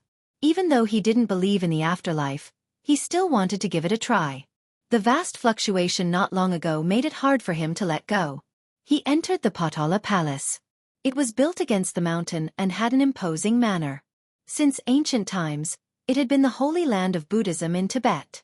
It had an extraordinary status. Yifan went in and out of many palaces. They were all important places that were not open to the public. However, he was disappointed. He didn't sense that kind of breath and couldn't find it. Later, he entered the Jianghu temple and the Xiaozhou temple. He still didn't find anything in these two holy temples. There was only a trace of pure psyche power, but it couldn't be comparable to what he sensed not long ago. One should know that the vastness was awe-inspiring. It was really comparable to Mount Meru. It was like a boundless ocean surging. Not long after, he entered Siji Temple, Yeba Temple, Zisong Temple, Sanji Temple, and other places. They were all the most famous ancient temples and holy temples. However, he still didn't find anything. Yifan found that even today, there were people who worshipped Buddha. They had devout faith. They didn't burn incense, worship Buddha, or pray for peace. Unfortunately, he didn't see a single cultivator. Maybe there were some unknown ancient temples, but he didn't have the mood to look for them. Yifan walked through the vast uninhabited area and revealed a strange expression. He occasionally saw some devout Tibetans. They were all very excited and said that Buddha was coming to the world. He was very puzzled and asked around. Some said that the pure land of Buddha was opened and he sensed the Buddha's power. Some said that the Buddha was revived in the Saha world. Some said that the Buddhism was opened and the Dharma was revealed to the world. Yifan shook his head and turned to leave. Although he was still very sad, he walked out of his inner world. He knew that there were still things waiting for him to do. He walked through a large area of the uninhabited area and saw some dilapidated ancient temples. They had long become ruins. He didn't expect to feel such strong waves in these places. Something's not right. Yifan suddenly felt that when he was sad like a mortal, he didn't feel anything. However, when he became a little more clear-headed and sensed carefully, there was something different in this land. It was actually suffocating him. It was targeting cultivators. He couldn't help but look up at the sky and mutter to himself, "Is it Spirited Mountain or Kunlun Mountain? I'll have to find out in the future." However, when he thought about how he couldn't even protect his parents after cultivating to this level, he became disheartened. Even if he could find the secret land, what use would it be? The path to immortality was rugged. Whether it was to cut the Tao or to prove the Tao, he had to give up too much. However, in the end, he couldn't even protect his family. In the end, it really seemed meaningless. Yifan walked back and was about to leave the Tibet area. When he passed by a stone mountain, he saw the ruins of an ancient temple. He suddenly felt that something was spying on him. He turned around and walked towards the ruins of the ancient temple. He stared at a stone Buddha and approached it step by step. He felt that it was a bit inconceivable. In this age of Dharma, he encountered a creature with Tao. Whoosh! Behind the stone Buddha, a purple light rushed out and entered the stone mountain. Yifan raised his head and climbed up the stone mountain that was over 100 meters in one step. He stared at a stone cave that was the size of a bowl. There was a palm-sized stone Buddha that blocked half of the cave entrance. Chapter 941. The cave was extremely dry and smooth. Animals often entered and exited, all of them polished until they shone. The small stone Buddha was placed at the side of the cave entrance, able to block out the wind and rain. Rumble! One could see a pair of large bright eyes in the cave. They were a bit scared, but also a bit curious as they moved about. This was a small creature. For it to have such extraordinary cultivation in this cultivationless age, it truly exceeded Yifan's expectations. It couldn't be helped but be called a miracle. "Come out, I won't harm you." Yifan released a strand of his divine consciousness. The little thing in the cave had extraordinary cultivation, so it naturally developed intelligence and understood the intent of his divine consciousness. However, it was still a bit timid because it could sense how powerful this person was. He could actually stay in the air for a long time. This was something it couldn't do. In the end, it still stuck its head out, almost as if it was trying to curry favor. It blinked its large eyes and extended a pair of small claws, carefully standing at the cave entrance. What kind of race was this little creature? Yifan was astonished. He actually didn't recognize it at first. It was a foot long, and if its fluffy tail was added, it would be 2 feet. Its entire body flickered with purple light like satin. Its purple fur was long and supple, making one want to touch it. It was a bit excessively beautiful. It might even be able to kill a few young ladies who liked to raise small pets. A sable? Yifan was bewildered. He then shook his head. It didn't look like one, and it looked even cuter than a sable. Squirrel. In the end, he confirmed it. He was extremely astonished. It was truly rare for a squirrel to grow like this. Its entire body was translucent like amethyst, excessively exquisite. Its pair of eyes were like two black gems, and they were extremely large. They blinked pitifully, flickering with radiance. It really is a strange species. How did you cultivate to this level? Yifan sat on top of the mountain and picked up the small Buddha. It was unexpectedly heavy. He was quite astonished. The seemingly crude little Buddha was only the height of a palm, yet it weighed 1,000 jin. It was impossible for a normal person to pick it up. He knew that he made an error in judgment. This was definitely a treasure, or else how could it be so heavy? On the ground, the mystical Komatsu mouse stood upright and looked at the stone Buddha with some reluctance, as if it had lost its most beloved treasure. However, it did not dare to resist and looked down at its little paws. For the first time in many days, Yifan smiled faintly and said, "Do you think I would steal your treasure?" When the little thing heard this, it immediately became spirited. It blinked its big eyes in a flattering manner and bowed with its pair of small claws, as if it was bowing. There were almost no squirrels on Earth that were purple, except for a few mutated ones that had a light color. However, this one was sparkling like an amethyst, and every soft hair on its body was shining with purple light. Since it was so special, if it was sold as a pet, it would definitely attract everyone's attention. Just how powerful are you? Show me. Yifan sat on the stone mountain. This little thing's big eyes were sparkling like a child showing off a treasure. It worked hard and waited for him to praise it. Whoosh!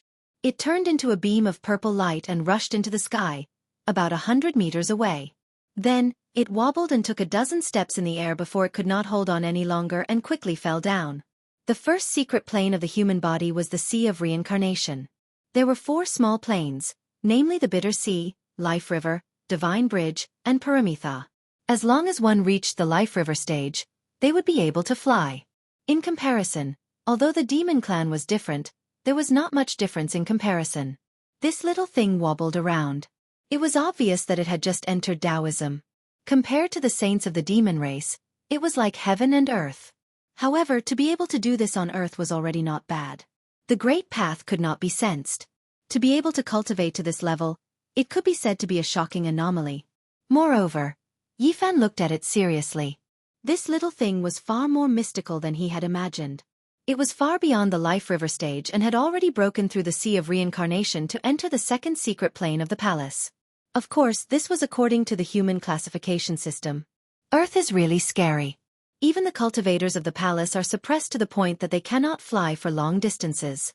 They can only rush out 100 meters before they can't hold on any longer. At the same time, he could not help but be surprised. This purple squirrel was extraordinary. This was a heaven-defying little demon that had grown up in a situation where the great path did not allow it. Yifan tried to sense the essence of heaven and earth, but in a very large area, he could only capture a few strands. It was too thin. To be able to cultivate to this level under such circumstances, was it the son of the demon emperor? He immediately revealed a strange expression, wanting to see through this little thing. The purple Komatsu squirrel was immediately afraid. It held up the stone Buddha with its little paws and with a pitiful expression, it handed it over to him, trying to please him. "I will not steal your things. I just want to know, how do you cultivate?" The purple squirrel shook its fluffy tail and put down the stone Buddha. It pointed at the head of the Buddha and then at the sky. This puzzled Yifan. He had already seen the stone Buddha. Other than its sturdiness and weight, he did not find anything else. Not long after, the sky darkened and stars dotted the sky. A silver plate appeared. At this time, something strange happened to the stone Buddha. A halo of Buddha light appeared behind its head, formed by the essence of the moon. "I see, you rely on it to cultivate." Yifan nodded. The purple Komatsu squirrel breathed in and out to the moon. After being transformed by the halo behind the head of the stone Buddha, its essence was filled with mysterious marks of the Tao. This was the reason why it could be close to the great path. The moonlight was originally very scattered, but after being guided by the stone Buddha, the light spots in this area multiplied countless times and were all absorbed by this little thing. This is really a strange treasure. I can't believe I couldn't see through it. Although the Chi practitioners have all left Earth, they still left behind some mysterious things. In the latter half of the night, This little thing pulled on the corner of Yi Fan's hair and timidly invited him to go with it, as if it wanted to do something. Yi Fan was surprised. He followed it down the mountain and arrived in front of the ruins of the ancient temple. There was a huge crack in the foundation that led underground. The Komatsu squirrel jumped down with Yi Fan following behind. After a few turns and tens of meters, he was immediately shocked. He actually saw a huge dragon head that looked exactly like a real dragon. This made him incomparably shocked. How could such a thing appear? Even in the Big Dipper star region, ancestral veins that stretched for millions of miles might not be born. It was even more impossible for Earth to have such a large territory. This was an ancestral root under the earth. It had turned into the shape of a dragon and revealed a stone dragon head. However, it was already dead, which meant that this vein had lost its spirituality. Earth was in the degenerate age, so it was normal to have no spirituality. However, there shouldn't be a lifelike stone dragon. In such a limited territory, it was absolutely impossible for such a lifelike stone dragon to be born. Yi Fan used his powerful divine sense to explore and was shocked to find that this dead stone dragon only belonged to this area and didn't extend far. What's going on? Could it be that Earth in ancient times was much vaster than it is now? In front of the dragon's mouth, there was a small broken earthen jar. There was a small amount of sparkling and translucent liquid inside, and wisps of refreshing fragrance wafted out. The little purple creature ran forward and carefully lifted it up. It raised it for Yi Fan to drink, but it didn't live up to his expectations and swallowed a mouthful of saliva. It was obvious that it was also very hopeful. Yi Fan picked up the small earthen jar and sniffed it. A strange expression appeared on his face. This was the spiritual milk of the earth. It was too rare to find such a thing on Earth today, but it was useless to him. This was the liquid that dripped from the dragon's mouth. It would take about half a month to accumulate half a bowl. He let out a light sigh. This dragon was completely dead, and this was the last of its dragon saliva. Yi Fan returned the earthen jar to it. The little creature was a little confused, but then it blinked its large black gem-like eyes and still sincerely offered it to him to drink. During this process, it secretly swallowed a mouthful of saliva. It was obvious that this was very precious to it. I don't need it. Yi Fan communicated with it with his divine will and asked if there were any other beast species that knew how to cultivate. He felt that it was pure and kind, so he didn't invade its soul with his divine will. This purple Komatsu couldn't speak, but its divine will was still able to communicate fairly clearly. It had never left this area and had never seen a creature with cultivation. At the same time, Yi Fan also learned of its origin. This thing pointed to a cave not far away, and there was a small skeleton that belonged to a squirrel. To be exact, it was its mother. Scenes appeared in Yi Fan's mind.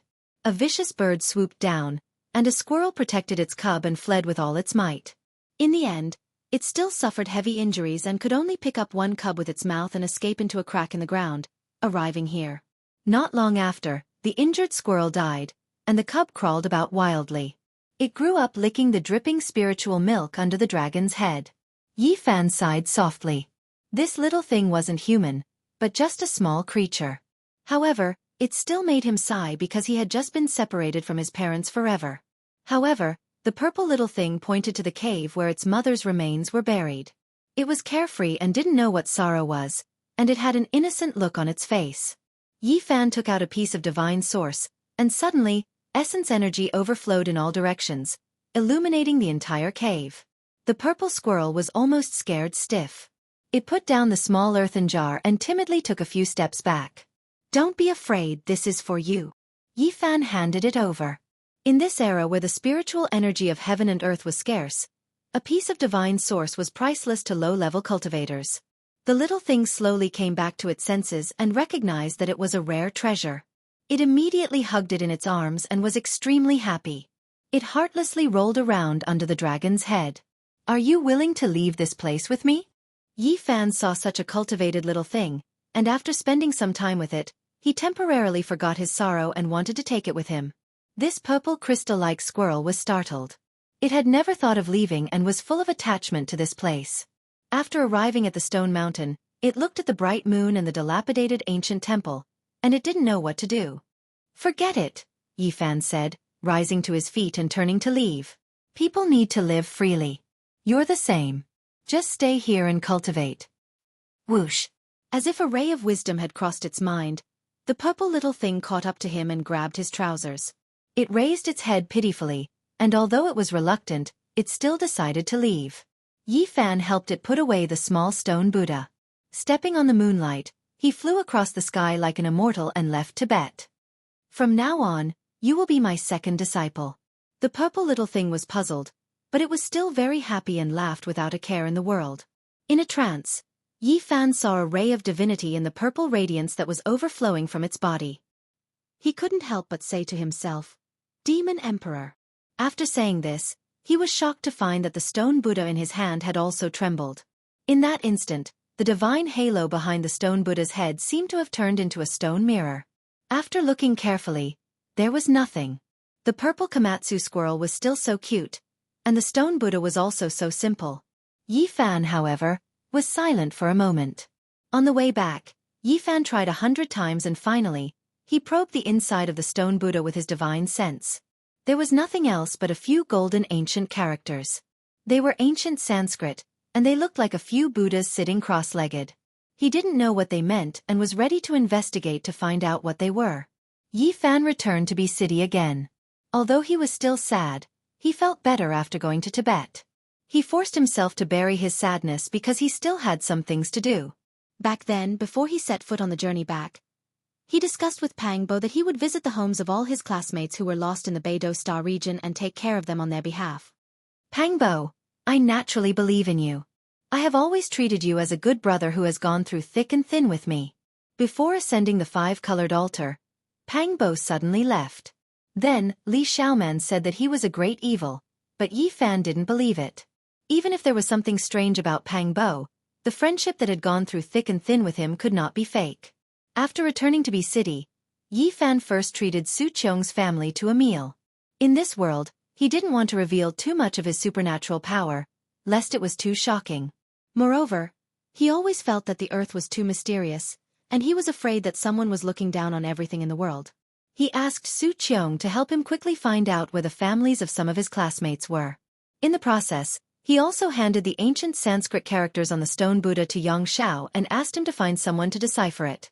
Not long after, Xianxia really found someone to translate it for him and gave him the result.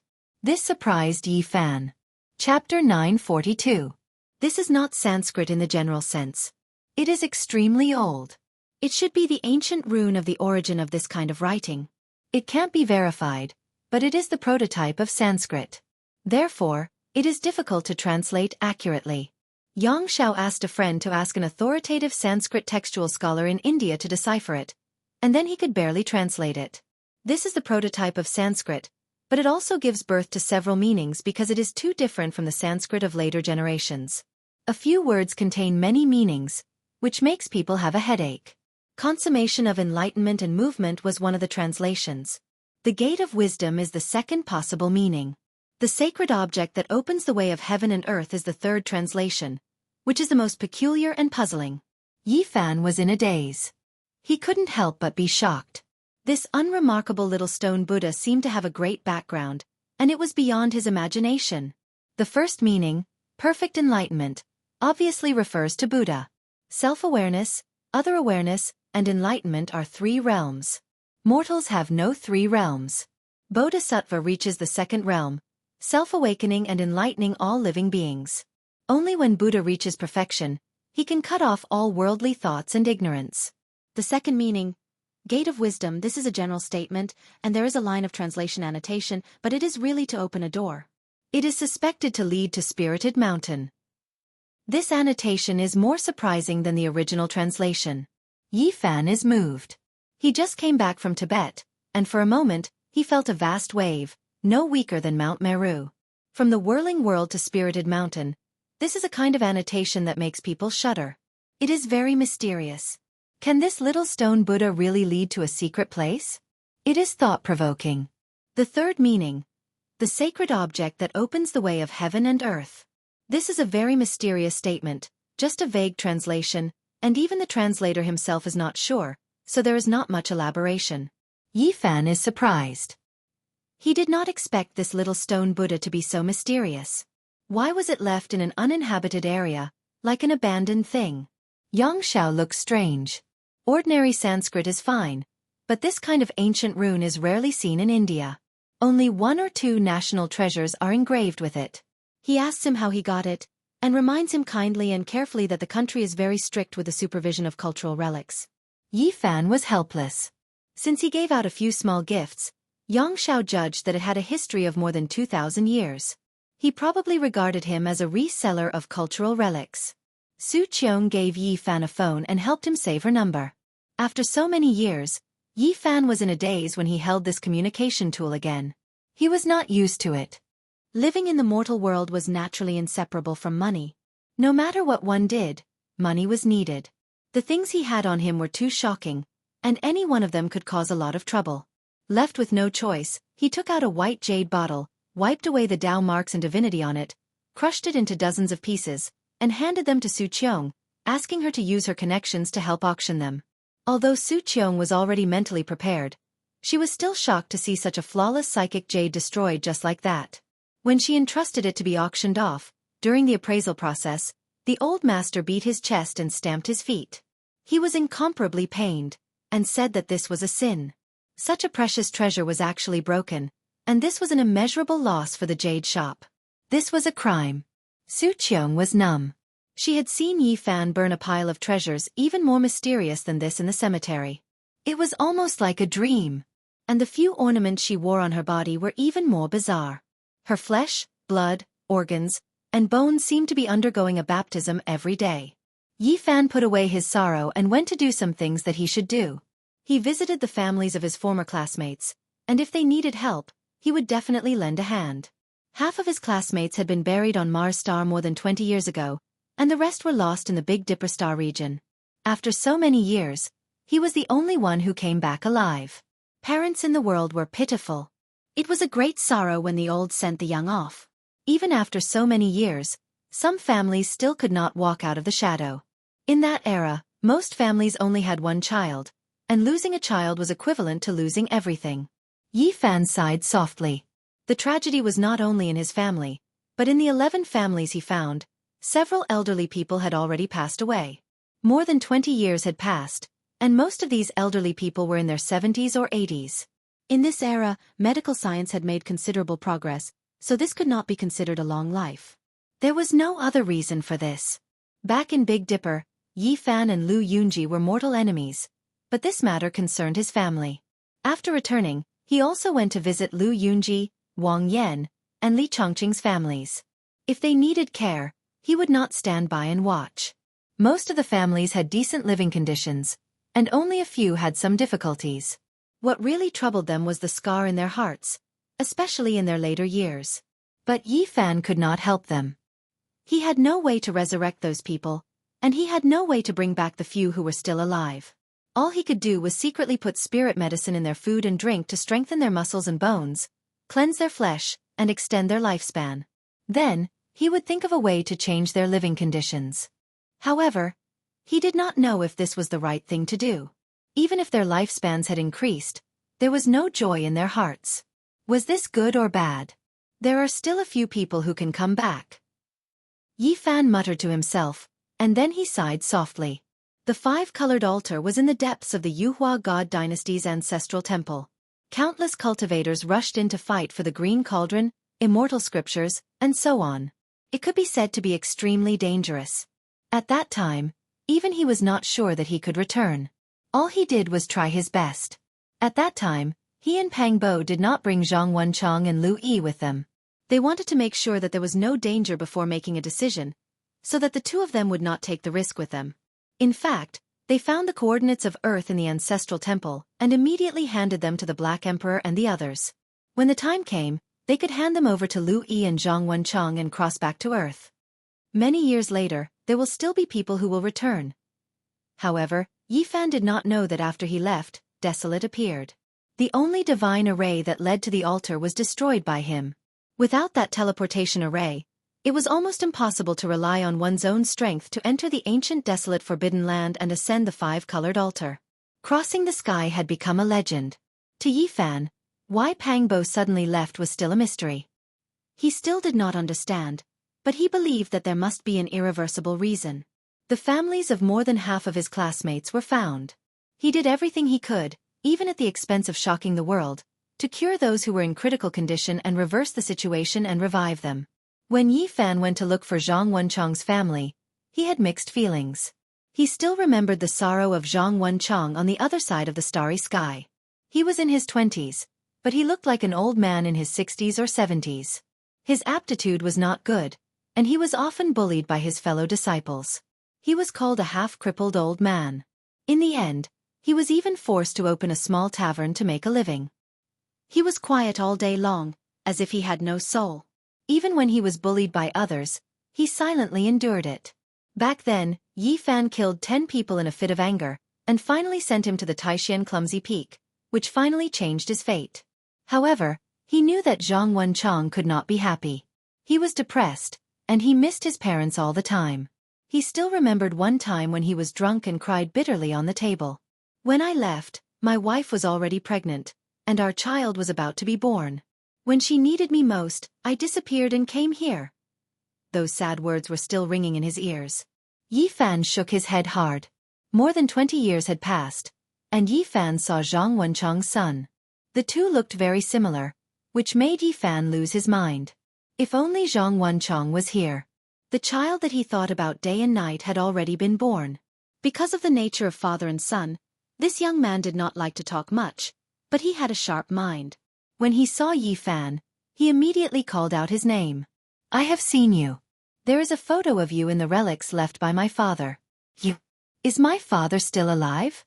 He was shocked and could not wait to ask. Yi Fan nodded. He was happy for Zhang Wenchang, but also sad for him. His wife loved him very much. After giving birth to this child, she did not abandon his old parents.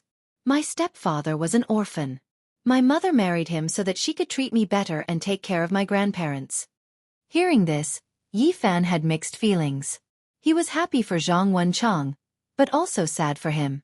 My father disappeared, but I know that my mother must have had a good relationship with him. She could not forget him for so many years, and sometimes she would be alone in a daze. There were too many helplessness in this world. Life could not be chosen again. Zhang Wenchang had left this world. These could only make people feel sorry and helpless. My stepfather was a good person. He treated me, my grandparents, and me very well. Our family could be considered happy. Zhang Yi cried, but he was very rational. He did not cry or scream. He asked about every detail of his father in that world again and again. When Zhang Yi heard Yi Fan talk about how his father was unhappy and how he cried after getting drunk, saying that he missed his wife and son and felt that he had let them down, Zhang Yi cried and choked. Although he didn't raise me, I don't blame him because he couldn't do it himself. He didn't abandon us on purpose. Actually, I also miss him very much. Because my mother said that he was really good. What was wrong was only the starry sky. Only fate. Yi Fan patted his shoulder and did not say anything. All he could do was to tell the truth. Are you an immortal? Can you bring me to see him? Zhang Yi asked hopefully. Yi Fan shook his head and said, I can't even go back myself. Today I have said too much. Your life is very good now, and I should not disturb your peace. In a while, I will erase some of your memories. Happiness, peace, and happiness. I think this is what your father wanted to see the most. No, you can't do this. A middle-aged woman walked over agitatedly. This was Zhang Wenchang's wife. Yi Fan raised his head. He had already sensed her arrival, so he was not surprised. You have no right to erase our right to know. No matter what happens in the future, no matter what the result is, this will always be a precious memory in our hearts. Zhang Wenchang's wife said with tears in her eyes. Yi Fan had seen her several times in the past and had even attended their wedding banquet. In the blink of an eye, more than 20 years had passed, but the people had changed. Yi Fan, you and Wenchang are good friends. Can you really be so heartless to let us be ignorant and erase everything? You must know that these are precious memories to us. Zhang Wenchang's wife cried. Yes, these will not disturb our lives. We can't erase these memories. Zhang Yi retreated and supported his mother. Yi Fan did not know how he left. He walked silently along the way. He did not erase the memories of the mother and son. They were right. That would be too heartless. They had the right to know. When he left behind some small tools, and 2 bottles of spirit medicine. He did not know what else he could do. A melodious ringtone sounded. It was Su Qiong calling. He pressed the answer button, and just as he placed the phone beside his ear, Yi Fan woke up with a start. His expression changed and he said, "What, you are saying that Pang Bo, he..." Chapter 943. Pang Bo didn't leave Earth. When he heard this news, Yi Fan was as still as a statue. He was completely petrified and looked at the sky in a daze. Who had gone through thick and thin with him all these years? Who had fought alongside him? Who had swept across the world with him? Who had gone through thick and thin with him? Yi Fan's body turned cold. How could such a loyal friend be fake? If that was the case, who else could he trust in this world? His heart felt empty. If Pang Bo hadn't left Earth and crossed the starry sky with him, how terrifying and shocking would this be? If this was really the case, then who was the person who rode the coffin with him? Had they been there since Mount Tai? Did they set off together from this world? There's one more person. Yi Fan muttered to himself. He still remembered that scene clearly. During the head count, there was one more person in the bronze coffin. At that time, everyone was shocked, but he was the first to recognize Pang Bo. There was no other reason. He believed in Pang Bo. He believed in the feeling at that time and didn't feel that it was fake. All these years, who is he? What's the benefit of continuing to act? Yi Fan felt a chill in his bones. All of this was difficult for him to accept. How could a good brother who had gone through thick and thin with him be fake? There was a problem. I don't believe it. He has no ill intentions towards me and knows everything about me. How can he know so much about me if it's not my real body? Yi Fan got rid of his sadness. His whole body tensed up and he clenched his fists. Although he had returned to Earth, he couldn't relax. He had to break through this fog. He broke free from the shadow of his parents' death and looked into the distance. It was as if he was in the Big Dipper. His heart had advanced to the realm of battle. Yi Fan went south to uncover the truth and see which was real.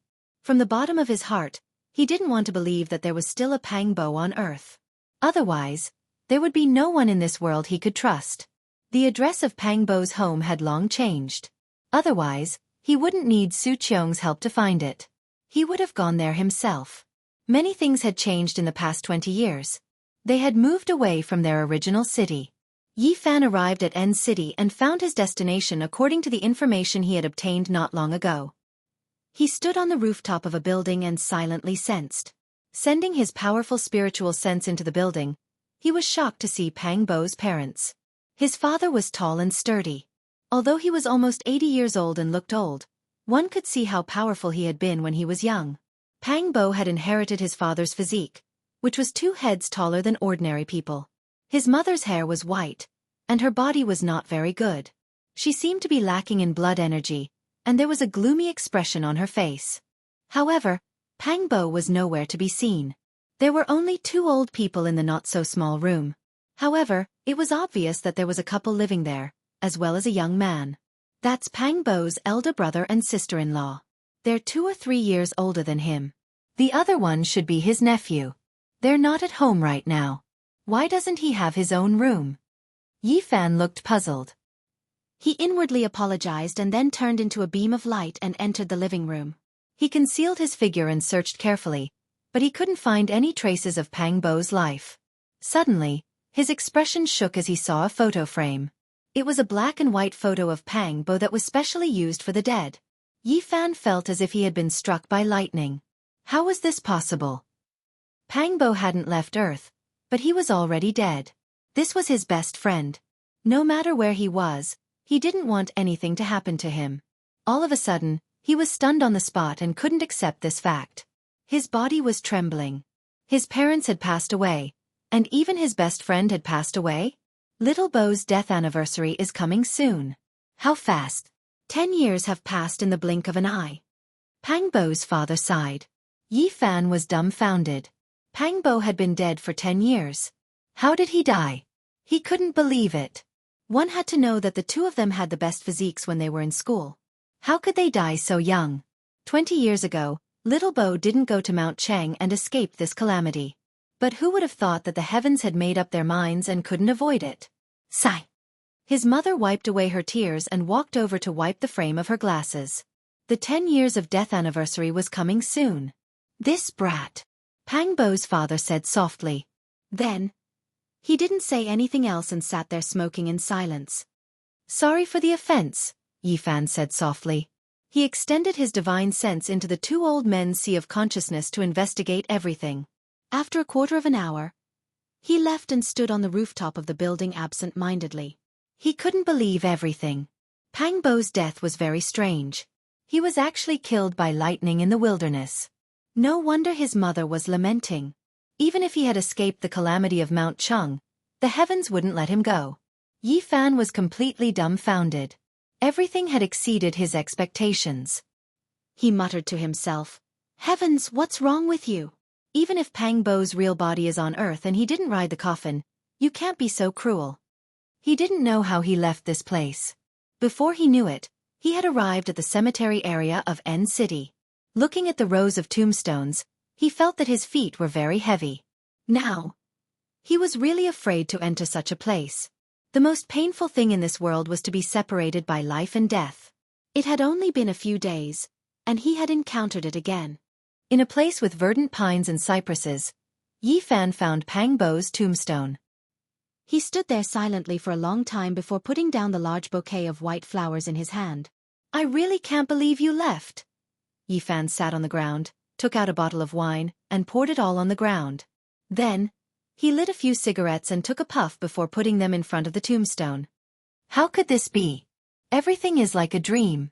I often wonder if everything in the Big Dipper star region is real. Now that I've woken up, it's so cruel. Yifan sat in front of the tombstone and lit a cigarette for himself. After leaving Earth for so long, after more than 20 years, he once again experienced the emptiness that lingered in the smoke. He was very silent and sat there for a long time. After smoking an entire pack of cigarettes, he said to himself, To be honest, I can't believe you're dead. Then, there was another period of silence. He was thinking very seriously. As if he had suddenly thought it through. He suddenly stood up and threw a cigarette butt on the ground. To be exact, I don't believe that you're the real Pang Bo. My friend is still alive and hasn't returned. Yifan's eyes were sharp, and his spirit, qi and spirit were boiling. It was as if he was preparing for a big battle. He was showing off his abilities, which was a world of difference from his decadent self these days. This is a battle, and I'll drag you out. Putting aside the true nature of that Pang Bo from the Big Dipper star region and how they treated each other with sincerity, Chu Feng could see a few suspicious points from what he had seen in his parents' minds. First, his death was too strange. How could he have been struck by lightning? Moreover, his face was ferocious when he died, and he was completely out of shape. 10 years ago, it scared many people. Second, his temperament was different. According to what he had seen in his parents' minds, this Pang Bo's behavior was somewhat strange. Even the two old men had been confused. Third, why did he quit his job and go to ancient sites and mountains all year round, yet he had an endless supply of money? Fourth, why was he so persistent, asking the two old men about their blood relatives and visiting them one by one? Even though they hadn't contacted each other for many years, he still visited them. In short, many of his words and actions made the two old men suspicious. They didn't understand why. They only remembered that he seemed to be drunk once and said that their family had demonic god blood in their bodies.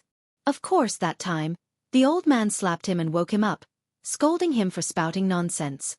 Earth is far more complicated than I thought. Yifan returned to Pang Bo's home and sensed carefully. As expected, he found that this tall and sturdy old man's vitality was very vigorous, surpassing that of ordinary people. No wonder Pang Bo is so tall and strong. His arms are thicker than other people's legs. Could it be that he really has ancient demonic blood in his body? No wonder the descendants of the Qing the Arch wanted to take over his body. Yifan muttered to himself. Pang Bo's father and brother's vitality was a little strong, but it wasn't enough to surprise him. It seemed that this also depended on the person. Perhaps only a few people could return to their ancestors. Pang Bo can cultivate the Qing Thearka's ancient scripture. Could it be that the blood in his body has recovered? Yifan stayed in N City for a few days and understood enough about the situation.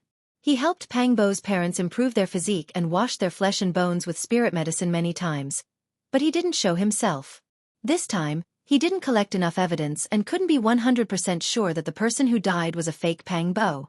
Hence, after leaving, he began to use all his power to investigate. Did he go to Mount Tai back then? It was undoubtedly impossible to go to Mount Tai to verify it. After so many years, who could remember? He investigated and found the company where Pang Bo had worked in back then. He wanted to find some of his colleagues back then and ask for some clues.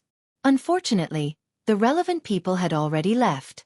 It had to be said that if an ordinary person couldn't find it at all, it would be like looking for a needle in a haystack. However, Yi Fan wasn't an ordinary person. Although it took a lot of effort, he finally found it. He secretly looked through their dusty memories and finally found out that Pang Bo went to Mount Tai back then. It was a colleague who helped him book the plane ticket. Back then, something happened to Pang Bo's family. The real and fake Pang Bo had said so. However, the dead Pang Bo returned home on the day of the incident and said that he didn't go. However, the colleague who helped Pang Bo book the plane ticket had a different memory. When Pang Bo got off the plane and took a long-distance bus to the foot of Mount Tai, he had called him to express his gratitude. Yi Fan smiled. Although it took a lot of effort and the process was very troublesome and complicated, he finally found out that the dead Pang Bo was most likely fake. This was very meaningful to him. It was great news. Is there an ancient demon clan in this world? I want to see what you guys are up to. Not long after Yi Fan returned to B City, he received a call from Xianxia. He said something over there, and it turned out to be related to the small stone Buddha. According to him, the ancient runes shocked the authority of ancient Sanskrit last time, and he specially consulted his teacher. As a result, he didn't know how he alarmed a few mysterious gurus. They came to B City, and they want to see you no matter what. I really can't refuse them. Xianxia was in a difficult position. Isn't it just a few ancient Sanskrit characters? Is it necessary to lead them here from India? Yi Fan said. It was a few old monks who came. The people who accompanied them treated them like living Buddhas. They almost knelt there and worshipped them. It seemed that they had manifested some kind of miracle. But what era is this? Even if they have faith, it shouldn't be like this. Xianxia was a learned person, so he naturally didn't believe in this. A thought came to Yi Fan's mind. Hinduism was respected on the other side of Mount Tai, and Buddhism had long declined in the land of origin. How could there still be gurus coming from thousands of miles away? Could it be that there were still people in the world who could cultivate? This was also good. He was about to investigate everything about the fake Pang Bo. If he was really a hidden master, he could just follow the clues and understand everything on Earth today. Chapter 944. Yi Fan readily agreed and arranged a place to meet in 2 days. He wanted to see what kind of person this so-called master was and whether he could really manifest a miracle. B City had a long history. There were some historical sites in the city, but there was no lack of modern vitality. It was one of the largest cities in China, and after more than 20 years, it had become even more prosperous. Yi Fan walked on foot. There were people coming and going on the streets in an endless stream. After traveling for so many years, it felt like a lifetime had passed for him to walk in such a place again. Although he had been back for a few days, he had always been immersed in his own world and couldn't extricate himself. He had never seriously experienced the hustle and bustle of the city. It had to be said that B City was developing very quickly. Row upon row of high-rise buildings were built, and this famous pedestrian street was even wider. All kinds of brand stores were connected to each other, and there was an endless stream of people, rubbing shoulders with one another. Suddenly, Yi Fan saw a poster. On it was an exquisite mutton fat jade bottle that emitted a mysterious halo. It was truly like a divine artifact, magnificent to the extreme. He was startled. This was a cultivator's artifact.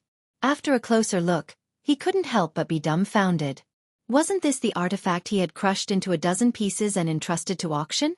After careful observation, he discovered that this was the publicity done by the Jianghu auction house. In order to maximize their profits, they had really put in a lot of effort. They had assembled the pristine jade bottle, but Yi Fan didn't allow it to be auctioned as a whole and could only be auctioned off piece by piece. There was nothing to say about the quality of this jade. Each piece was very expensive, but after 2 were auctioned off, they were very unwilling to give up.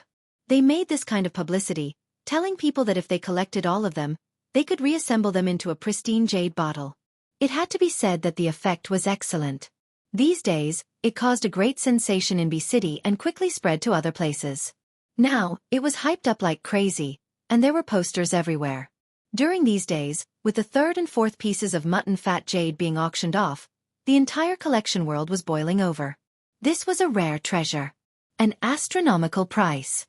Each piece of jade was auctioned off for a sky-high price, and the transaction amount was frighteningly high. All the major media outlets were reporting about it, and all the web portals were competing to expose it. This was indeed a rare mutton fat jade. Because Yi Fan had meticulously refined it in the past, there was not a single flaw in it. Just from an aesthetic point of view, it was indeed a rare fine product. However, this was not the main reason why it was auctioned off at such a high price. Everything was due to the power of hype. And now, the price of this mysterious mutton fat jade bottle was comparable to a national treasure. The methods of the Guardian auction house were very sophisticated. They fully exploited the psychology of the people, allowing the real rich to experience the excitement and sense of accomplishment of collecting all the pieces, making the price even higher than when they were undamaged.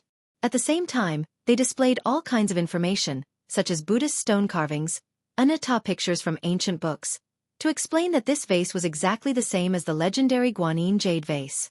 This kind of explanation was undoubtedly very attractive. Although it was impossible for it to be true, it still made people feel very peaceful. If such a precious bottle was placed on the table, there would be a kind of indescribable comfort. Maybe it really is a precious vase left behind by Guanyin Bodhisattva. Have any of you seen such a flawless piece of jade? It's such a big piece, and there's not even a trace of impurity. It can be said to be a miracle. Even the common people were talking about it. One could imagine how successful the hype created by the Guardian auction house was. And this kind of heated discussion climbed to the highest point because of the Indian gurus. Several old monks entered the auction house and saw the broken vase, and their faces all changed. They excitedly chanted Buddha Shakyamuni. This scene was taken by someone and posted on the internet. Naturally, it caused an uproar. Some people recognized that one of the old monks was an Indian guru. Nowadays, although Buddhism was declining in India, and the number of believers was less than 1% of the population, it still had a certain base number. The precious vase left behind by Guanyin Bodhisattva in the human world was a new topic of hype. The price of the fragments of the mutton fat jade bottle kept rising. Yi Fan was stunned and speechless. This was not his original intention. Otherwise he wouldn't have crushed it. He didn't think that things would develop to this point, so he could only shake his head. 2 days later, Yi Fan met the 4 gurus in an antique tea house, accompanied by a group of people. This was the first time they met, and Yi Fan was a little dazed. He found that one of the Indian gurus was proficiently using a mobile phone to talk to someone. It was very difficult to communicate with a cultivator. The translator explained that the gurus had encountered an extraordinary event and was urging India to send a large sum of money. They were going to bid for a jade bottle. Yi Fan was petrified. Even the things he created were international. This was really unexpected. After a little probing, he could tell that the 4 gurus could barely be considered cultivators. They had already opened the sea of bitterness, and only one of them had stepped into the life-spring realm. He shook his head. They were already so old, and it was impossible for them to break through the first secret realm of the human body, the sea of reincarnation. Regarding this, he did not look down on them. On the contrary, he respected them. Because in this age of chaos, it was really not easy to walk the path of cultivation. It was amazing to have such achievements. If it was in the Big Dipper Star region, these people would most likely have great achievements. They would be gurus in name and be respected by the people. Gurus, why are you interested in the jade bottle? Yi Fan asked casually. That is an enchanted item. Even though it is damaged and the technique is no longer there, it still makes us yearn for it, an old monk answered, and someone translated from the side. Yi Fan nodded. Even though these people's cultivation was not high enough, they still had the knowledge to recognize that it was an enchanted item. It seemed that the jade bottle might cause some trouble because of this. These old monks were already over 100 years old, especially the gurus who had stepped into the life-spring realm. He was already 120 years old, but they were all hale and hearty. They were naturally different from the ordinary people. These people were very humble.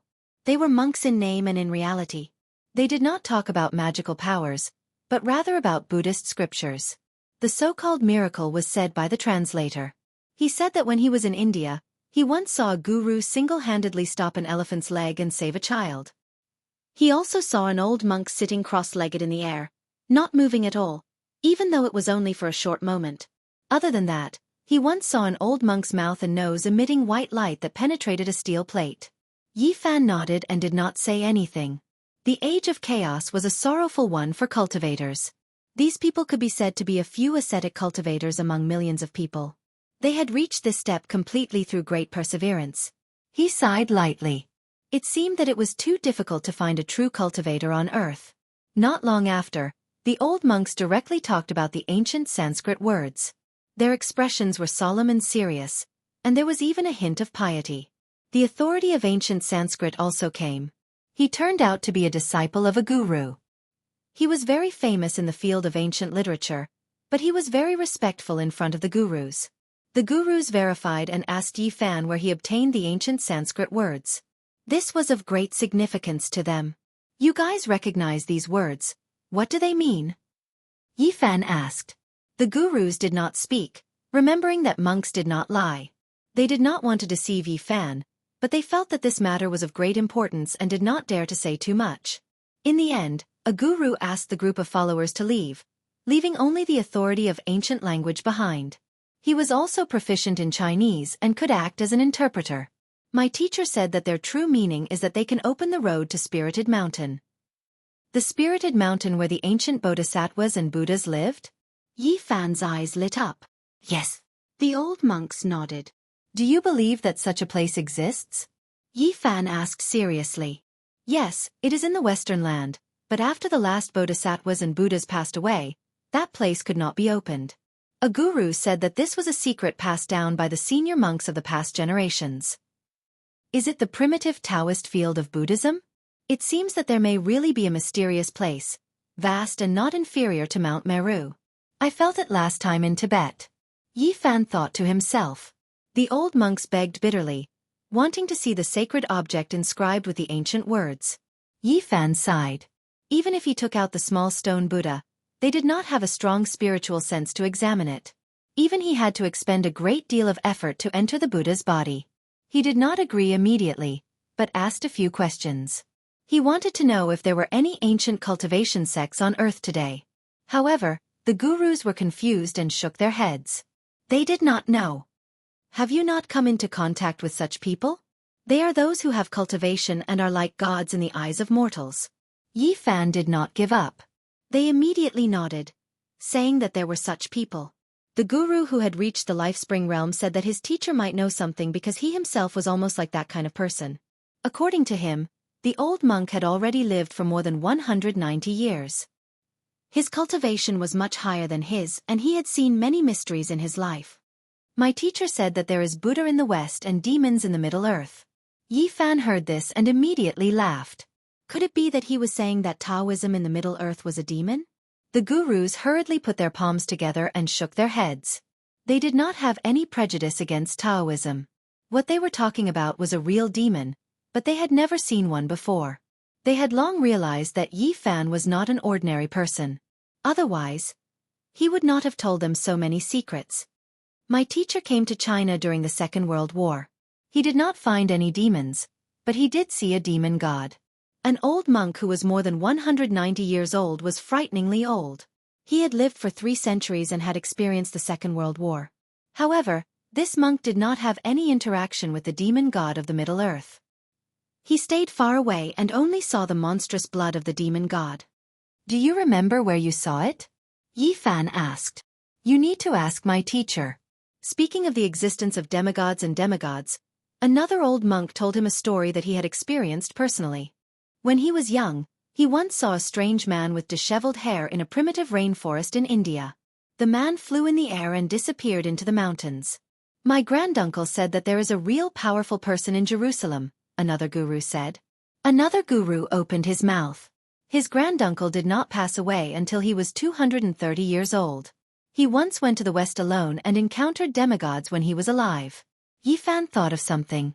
Jerusalem was the holy city of the West and had endless legends. It was the center of ancient religious activities. Every year, countless people from Christianity, Judaism, and Islam would go there on a pilgrimage. There might really be something there that would be worth a visit in the future. The old monks begged again, wanting to see the sacred object inscribed with Sanskrit characters. Yi Fan took out the small stone Buddha, which shocked the gurus. They were even more convinced that this young man was most likely a demigod.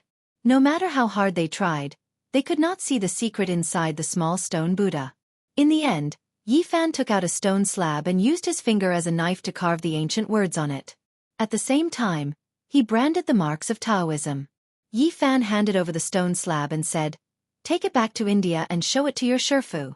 Ask him to come here, or invite a few real Taoist masters to come to the Central Earth to discuss the little stone Buddha." The masters did not dare to hesitate. They solemnly put away the stone slab, bowed deeply, and then left.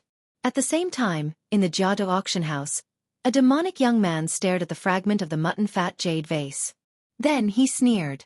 Chapter 945. When it saw Yi Fan again, the amethyst-like Komatsu mouse's eyes were brimming with tears, its large eyes blinking. It rushed over with a whoosh and hung onto Yi Fan's body, then quickly hid behind him, only revealing half of its little head to glance forward timidly. Su Yi was a very lively girl. She rushed over like a little lunatic, baring her fangs and brandishing her claws, giggling non-stop as she grabbed the purple Komatsu mouse. For the past few days, Yi Fan had been constantly on the move, heading south for Pangbo's matter. He did not leave the Komatsu mouse by his side, leaving it at Su Qiong's house in B City. Without a doubt, no matter where this little fellow was placed, it would attract all eyes. Its fur was like silk, sparkling and translucent, flowing with purple splendor, directly captivating this little girl Su Yi. Whether it was eating or sleeping, she would hug this amethyst-like little thing, not taking a single step away from it. This kind of passion really scared the little fellow. Before Yi Fan left, he had warned it repeatedly not to reveal any divine abilities, not to reveal any of its cultivation. Thus the little purple thing did not escape the devil's clutches. It was in pain but also happy. It was not used to being hugged by others. It had always been alone under the moonlight, facing the ancient Buddha, inhaling and exhaling clear splendor. It had always been ignorant and pure. These days, the only thing that made it happy was that it ate a lot of delicious food, better than anything it had ever tasted before. If not for that, the little fellow might have already escaped without a trace. This was also the reason why its eyes were brimming with tears when it saw Yi Fan. It was truly afraid of that little demoness, hiding behind his back, only leaving one of its large eyes to sneak a peek. Little Yi Zi, how did you mistreat Komatsu? Why did you scare it to this state? Yi Fan said. Komatsu was the name he gave the little purple thing. I treat Komatsu so well, but it doesn't appreciate it. It really pisses me off. This little girl was not considered young, 16 or 17 years old. Her body was slender, almost taller than her mother, but she was still extremely lively, jumping around to catch Komatsu. To Komatsu, this delicate and beautiful face was no different from a horned demon.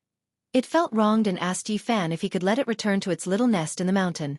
Seeing the little fellow so wronged, Yi Fan hurriedly comforted it, saying that he would not abandon it in the future. The jade vase fragment was a hot topic in the collection world. The Jianghu auction house managed it as a rare treasure, and every auction would attract a lot of attention. After Yi Fan received a portion of the money, he asked Su Qiong to help him buy a somewhat old villa in a quiet area. Now that he had returned, he naturally wanted to live, and he needed an environment where he would not be disturbed. Today, he needed to buy some daily necessities. Su Yi volunteered to follow her parents to help Yi Fan pick things. Yi Fan brought Xiao Song out, but not long after, he was stopped several times. Many people asked him what the little thing on his shoulder that was glowing with purple light was, which annoyed him greatly. Some people even said that they wanted to report him, saying that he was secretly raising an endangered animal. Such a rare treasure should be reported to the country and carefully protected. After a day, Yi Fan was really tired of dealing with it. There were really people who were overflowing with sympathy, calling the police, requesting to save the endangered species. Everything finally calmed down. Yi Fan carved a formation in the old villa, took out a dust-repelling pearl, and made it bright and clean. And Komatsu was finally free. But it was still a little afraid of Yi Fan, looking at him timidly, carefully peeling a hazelnut, using a pair of small claws to lift the nut, raising its head and fawning, handing it to him. Its big eyes like black jewels were very pure. You don't have to be afraid of me. People have to live freely. Don't put shackles on themselves. If you feel uncomfortable, I can send you back to Tibet. You can continue to live a carefree life. Yi Fan patted its head. He did not know why, but sometimes he felt that the little guy was very pitiful. Its innocence, ignorance, and timidity were the reflection of something in the deepest part of its heart. It was full of reverence for fate. Komatsu did not understand, but it finally relaxed a little, sneaking glances at Yifan while sitting there obediently peeling the hazelnuts, placing them on a small porcelain plate. "You are still the same as before, don't be afraid here, this is for you." Yifan took out a scarlet moon fruit, shaped like a crescent moon. Its whole body was red and crystal clear, its fragrance wafting into the nose. "Rumble!" The purple little thing's big eyes immediately lit up. Turning non-stop, it carefully asked, "Is this really for me?" "Of course, don't be reserved in the future. I am your master, you can treat me as family," comforted Yifan. The uneasiness in the depths of its heart finally disappeared. It suddenly became lively, hugging the scarlet moon fruit and rolling around, laughing foolishly, its innocent appearance somewhat making people feel sorry for it. Clang! Yifan chopped off a small piece of Daluo silver essence, hammered it over and over again, using his own cultivation to forge it, finally casting it into a silver bell. It was not large in size, shaped like a small bell. The only difference was that there was something hanging inside, used to make the sound. He was very attentive, using the Daluo silver essence to make the silver bell wall, only the size of a knuckle. Then he shrunk the small stone Buddha, refining it into a pendulum, and placed it inside. The purple little thing had accompanied the small stone Buddha since it was young. It had long developed feelings for it. Now that Yifan had refined such a treasure for it and taught it how to put it into its body, it was naturally very happy. Not to mention Earth, even in the northern Dipper Star region, this treasure was a world-shocking divine treasure. Using the Daluo silver essence to forge the bell and the mysterious small stone Buddha as the clang, it was unparalleled in the world. Moonlight sprinkled down like water. The Komatsu spat out the treasure and stood in front of the window, borrowing the Buddha's light from the bell to guide the moonlight to cultivate. It was very intelligent, although simple, but it knew the benefits of this kind of cultivation. It was very persistent, not wasting time every night. Yifan did not spoil it by pulling it up. With his current cultivation, it was not difficult to make it advance by leaps and bounds, but he did not do so. The path of cultivation needed to be walked step by step. The foundation must be solid. This was the foundation, otherwise, there would be big problems in the later stages. A 10,000-meter tall building might collapse overnight because of its foundation. All he could do was guide the way and pass on the method. The cultivation still depended on the little fellow itself. "Tonight, I will pass on to you a section of the demon monarch's ancient scriptures." Yifan had once discussed with Pang Bo, comparing ancient scriptures, so he knew a lot about the Qing Emperor's scriptures. He combined the Tao scriptures and the demon monarch scriptures to create a targeted method for the little fellow. It could be said that once the method was completed, it immediately triggered the sound of thunder. The great Tao felt it. This method is not weaker than any demon scriptures. The starting point is very high. The future depends on you. It had to be said that the little purple thing was extremely intelligent. It firmly remembered the method in its heart, and soon it was able to use this method to mobilize its own cultivation. Soon, there was news from India. A few masters went back to report in detail. The 190-year-old old monk was moved, and 2 other people of the same generation agreed to come east together. The bidding for the mutton-fat jade vase reached a climax. The Indian master won 2 pieces, and then the 3 fragments were won by a young man. Naturally, the mutton-fat jade vase became even more mysterious. Many collectors didn't have such extravagant thoughts. It was simply impossible to collect all of them. It was too expensive. It was difficult to form a perfect vase, and now they were proud to have one. "Fine, I'll try with the vase fragments, see if I can draw out some people," Yifan said to himself. Time could make everything fade away. So many days had passed. Yifan's heart was still sad, but he was not as immersed in it as before, unable to extricate himself. These days, he would often make a cup of green tea, recite Huang Ting when he was free, and read Nanhua when he was lonely. His heart gradually became empty. He often looked up at the starry sky at night. Severing the Tao. He knew it was not far if he was willing. He might be able to enter at any time, but after the recent ups and downs, he suddenly felt that erasing the obsession in his heart was not his Tao. Regardless of whether it is on this side of the starry sky or on the other side, I will not sever it, not even for a period of time. Although he had returned, his parents were no longer here, and the obsession in his heart was even stronger. And on the other side of the starry sky, there were so many old friends, so many past events, they were also unforgettable, but he could not return. If I sever any one of them, I can immediately enter the third immortal, but I will not do that. Yi Fan shook his head. He had too many obsessions. It was easy to sever the Tao. He only needed to choose one, resolutely sever it, and step onto his own Tao. It was difficult to sever the Tao, but that was because he did not want to do it. He wanted to resolve everything to calm his mind, but doing this was equivalent to erasing himself. I will remember all of them. His gaze was resolute. He knew what he would encounter at this stage. It would be different from anyone else. The heavens severed the Tao, but he had to go against it, resist it. He wanted to sever the Tao that was blocking him. This was a path that defied the world. I am not waiting for you to sever me, but rather for me to sever you. Yi Fan was very calm. There were no fluctuations in his emotions when he said these words. He was not impassioned. He read Nan Hua in loneliness, and when he was idle, he recited Huang Ting. Recently, his heart was calm. He was well aware of the consequences of doing this. If he succeeded, his Tao would be incomparably broad, surpassing others. If he failed, then the one severed would be himself. Sever the Tao, sever the Tao. Perhaps doing this is the true way to sever the Tao, not sever the Tao that is blocking one's path. How can it be worthy of this name? It was difficult to sense the Tao on Earth. It was originally a difficult place to cultivate, even more difficult than the Big Dipper before the heaven and earth changed. However, there was one advantage. Once one's Tao improved, then it would definitely be astonishing. Just like how the Big Dipper saint was incomparably powerful, it made the ancient kings who survived in the archaic era tremble. And now Yi Fan chose this different path. It was fine if he did not break through, but once he did, under such difficult conditions, he would be able to sever the Tao. It would definitely shock the past and present. One had to walk the road himself. Perhaps he would become ashes overnight, but if he could charge through, perhaps he would see scenery that had never been seen before. A cup of green tea with a faint fragrance wafted through the air. Yi Fan stood in front of the window, looking into the distance.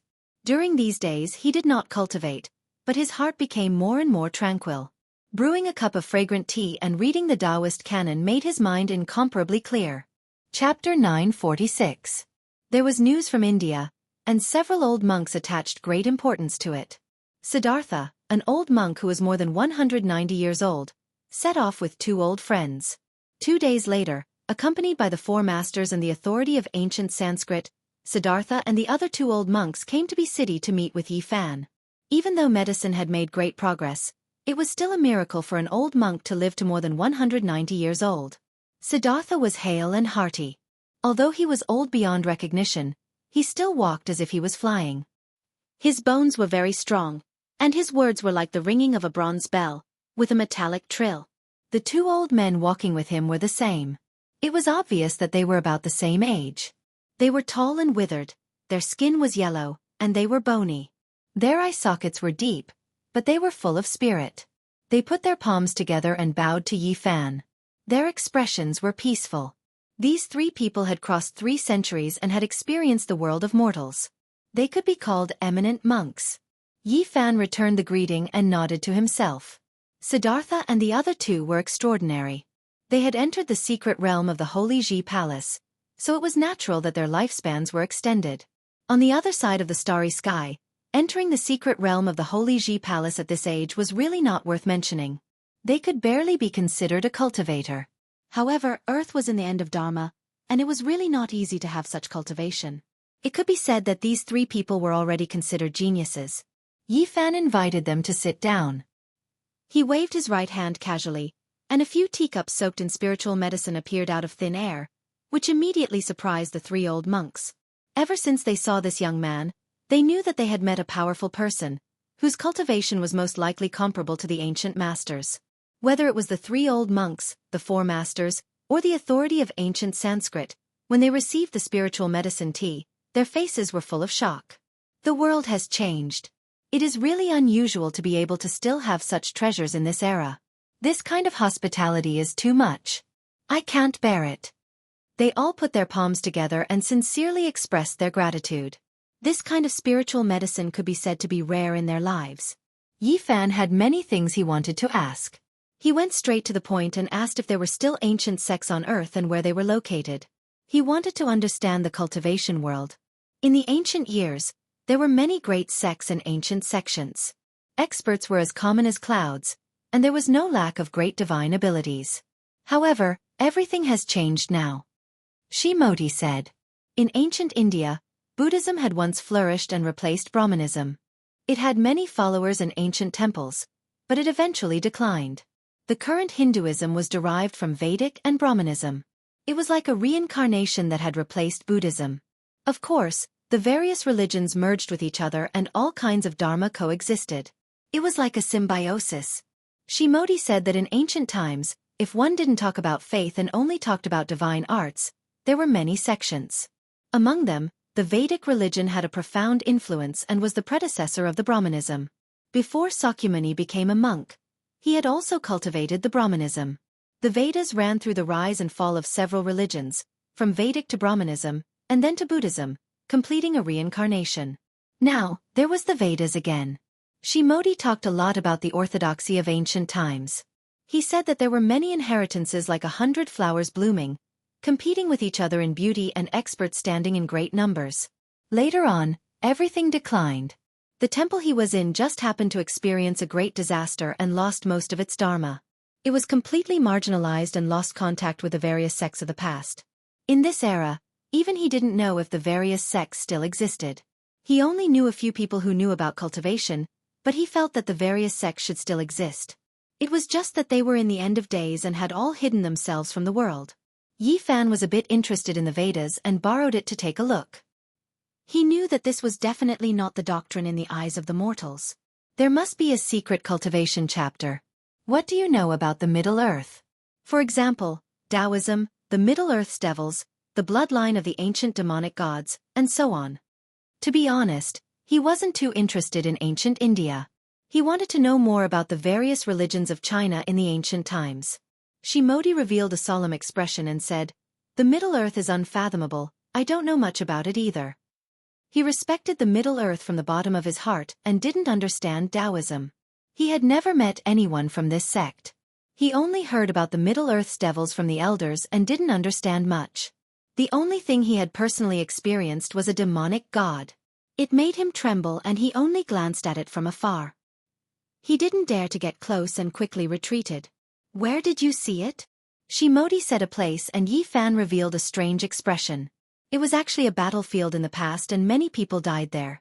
During World War II, Shimodi traveled to the east and saw a bloody light piercing through the sky. It was extremely terrifying and then it spread out like a vast ocean. This demon really knows how to pick the right time. Yi Fan muttered to himself. In the past, who knew how many heroic souls passed away? The entire land was covered in blood and gloomy clouds. In this cultivationless age, this might be a rare chance for a great demon to advance. It was forged with blood and spirit. Did he make a move? Yi Fan asked. No, cultivators can't interfere with the affairs of the human world. This is a rule set in ancient times. The world respects it and it has been passed down from generation to generation. No one dares to go against it. Shimodi said. Yi Fan nodded and didn't say anything. However, he was thinking about how strong that demonic god was. With Shimodi's eyesight back then, he couldn't have been wrong. His blood energy was overflowing and his demonic might was vast. This was very shocking. He was at least a sect master level figure. Very unusual. In this cultivationless age, there is such an ancient demon. It is really unexpected. I wonder where it is now. Yi Fan muttered to himself. Could this race be related to the fake Pangbo? He suddenly had this thought. According to Shimodi, the waters of the Middle Earth were very deep. That demonic god was just one example. He had heard the senior monk say that he had met another terrifying existence but he didn't know much. In the end, they set off and brought the small stone Buddha to the Tibetan area. They wanted to open a path to Spirited Mountain. Buddhism had already declined in India, but it was flourishing in the Middle Earth. In the past, there was a bodhisattva who had passed away in meditation, who said that Spirited Mountain would move to the east. According to the speculation of the arhats of later generations, it should be in the Tibetan area. Spirited Mountain was a primitive place of Buddhism. It had existed long before Gautama Buddha unified the religion. At that time, the monks cultivated while damaging their bodies and had great divine abilities. Before Gautama Buddha established the religion, the monks on earth were scattered. Spirited Mountain was the only place that could summon them. It was a mysterious ancient land. What a pity! After the last bodhisattva and ancient Buddha passed away, no one could open a path to Spirited Mountain from the outside. Shimodi said that this small stone Buddha might be a key sacred object. It might be able to solve the ancient mystery and discover that primitive place. There might be living beings inside. Yifan didn't bring Komatsu with him. He only took the small stone Buddha for the time being. Spirited Mountain was not inferior to Mount Meru, so there might be terrible dangers. He didn't want the innocent little fellow to take risks with him. The group walked in the uninhabited area. It was tranquil. The sky was dark blue with the occasional white and flawless clouds. Both the air and the scenery were very pure. Perhaps this was the only pure land. Nowadays, there were human footprints everywhere. Tall buildings stood in great numbers and concrete covered the fragrance of flowers and plants. It was a lack of primitive and natural scenery. Yifan held the small stone Buddha in his hand and supported it with his great magic power, causing it to burst forth with boundless light. In the end, several ancient characters appeared in its body while his own golden blood chi soared into the sky. These people were all trembling with incomparable reverence. This kind of great divinity almost never appeared in the world again, but today they had seen it with their own eyes. Shimodi and the other two old monks spoke a few Buddhist secret words, telling Yifan that it was left behind by an old elder. Perhaps he could use it to find the spiritual mountain. Yifan walked forward and silently chanted an incantation according to what they said. The small stone Buddha became more and more resplendent, and the divine halo behind its head completely materialized. Kongqiang sounds rang out as the pair of Buddha's eyes seemed like they were about to open. The heaven and earth are a bit different. Look, a few great mountains suddenly appeared in front of us. A master was astonished. This was an extremely strange scene. Quite a few great mountains appeared on the horizon. They were extremely tall and towered into the clouds. The pressure they gave off made it hard for people to breathe. It was a majestic sight. However, every single one of them was extremely indistinct and couldn't be seen clearly. They carried a type of faintness as they stood majestically at the end of the world. There is a path that has appeared, but it is disjointed. Another master was moved and pointed ahead. This was an ancient path that had never been seen before. Now, it suddenly appeared and led to the distant depths of the great peaks. This is the path to the spiritual mountain. Shimodi's entire body was trembling. It didn't match his appearance as a senior monk because he was too excited. Yifan supported the small stone Buddha with great magical force while chanting those incantations. A boundless Buddhist force surged over from the distance. That kind of fluctuation made people want to bow down and worship it. It surpassed everything else. It really is the spiritual mountain. Yifan's eyes shone brilliantly. This was exactly the same feeling he had when he entered Tibet not long ago. However, this time it was incomparably long-lasting. An ancient path meandered over. Their group stepped onto this path and advanced step by step. This was extremely mysterious. There were many historical sites on the side of the road, and it didn't seem like the real world at all. The great mountain in the distance was too majestic. It was unknown which region it was hidden in the real world. Last time when Yifan crossed the Tibetan region, he didn't even discover it. Now, it gave off such an oppressive feeling. Ah, there's a corpse up ahead. A master quickly walked over. This path was very ancient, as if no one had walked it since ancient times. The rocks were engraved with the wind and frost of time. An old monk was all skin and bones. His entire body was yellow as he laid in front of them. What they saw wasn't an illusion. This was a real corpse. It was cold to the touch and the monk's robes were very old. A light touch would turn it into ashes. He's been dead for at least a few hundred years, a master said. There was a row of ancient words carved on the rock in front of him. It seemed like the last words. The brush was hastily put down and it was written in ancient Sanskrit. Shimodi read it carefully and said the gist of it. This was a senior monk who wholeheartedly followed the Buddha, yet he couldn't see the spiritual mountain. Before he passed away, wisdom appeared in his heart. He walked a bitter path to find this place and saw the ancient path. However, his lifespan also dried up. They didn't delay and continued on their way. Yifan supported the small stone Buddha and continuously chanted incantations. The ancient path extended, passing through huge mountains that couldn't even be seen in the mortal world. A dilapidated palace hall. Not long after, they saw an ancient temple. It wasn't very big and only had a stone hall. An old monk passed away in a sitting posture. He also left behind his last words. The spiritual mountain path ended here. The road ahead was boundless and there was no longer any hope. This was a great divine being. Even his skin was faintly golden. He almost became an arhat. A few masters put their palms together and chanted Sakyamuni Buddha. Yi Fan stopped. The ancient path ahead was getting more and more serene. It seemed like it was endless and he didn't know where it led to. Was this still Earth? He pondered in his heart. The vast and boundless Buddhist nature surged. Was the spiritual mountain comparable to Mount Meru really in front of him? He didn't know if he could enter the ancient Taoist rite. Chapter 947. A wave of desolate aura rushed over from the ancient mountain. Yi Fan and the others felt as if they had returned to the ancient era, returning to the uncivilized land. In the distance, there were mountains tens of thousands of zhang tall. They stood majestically with old trees that covered the sun. There were some unknown creatures. When they got closer, the cries of eagles filled the sky and beasts roared across the rivers and mountains. It was like thunder, rumbling and terrifying. They didn't know where they were. When they looked around, it was a completely new environment. It was as if they had left Earth and entered a primordial great world. Where exactly have we come to? The ancient Sanskrit authority was a bit short of breath. He still couldn't be considered a cultivator and hadn't even truly activated his sea of suffering. He was only a bit stronger than ordinary people and felt anxious. We are most likely close to the spiritual mountain. Perhaps we can see the ancient bodhisattvas and the victorious Buddhas, a master said. An ancient path was beneath their feet. This was the only thing that made them feel at ease. Every once in a while, they would see some Buddhist traces along the way. There were even some ancient Sanskrit characters that were carved by those with great magical power. They released brilliance and condensed the rhythm of the Tao. When one calmed down and studied them, they could understand the Tao laws within. Yi Fan was very calm and didn't express anything. However, the masters were different.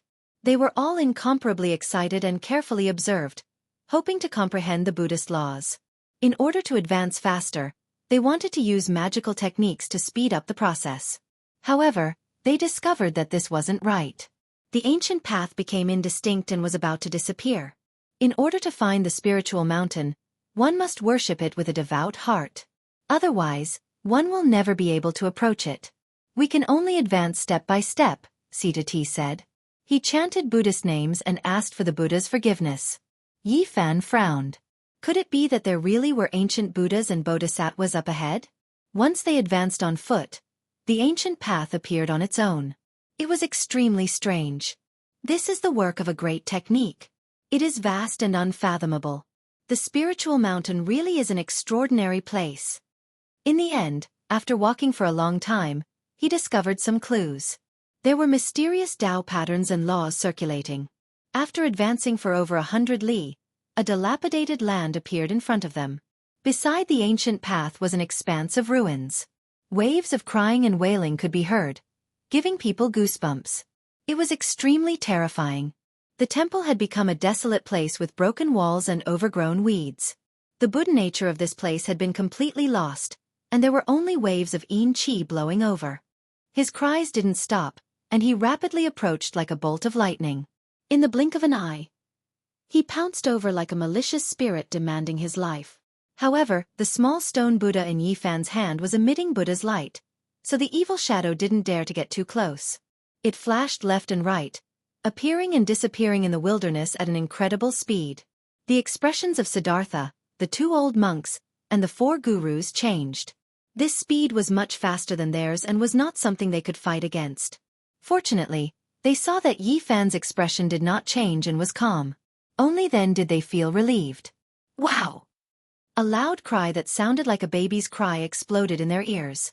A gray figure finally appeared. It was an old monk wearing a gray monk robe. His body was tall and sturdy and was surrounded by black gas. His face was fierce and his eyes were scarlet red. Moreover, there were some fine scales on his face that were as red as blood. They spread to his neck, arms, and other parts of his body. He was somewhat fierce and did not look like a human. Master, why are you in such an evil state? The authority of ancient Sanskrit asked. He had not truly stepped into the world of cultivation and could not see the depth of this person. This person's Buddha nature has disappeared and he has long lost his true self. Now, only an evil thought is supporting his body, or perhaps he is already dead, an old monk said. What a pity. This person's realm is far higher than ours. Why is he lost here? A guru was bewildered. Are you also looking for Spirited Mountain? I hate. The old monk with scarlet red eyes was awe-inspiring. Black gas curled around him, making him look like a malicious spirit. He said in a mournful voice, You wholeheartedly seek Buddhism, but you can't see Spirited Mountain. You have searched for it 9 times out of 10, but in the end, there is no result. What is the point of worshipping Buddha? Everyone immediately understood. He carried endless resentment, which was why he had such a demonic body. It was pitiful and lamentable. He had already abandoned Buddhism. Even Buddha is dead. What are you all still searching for?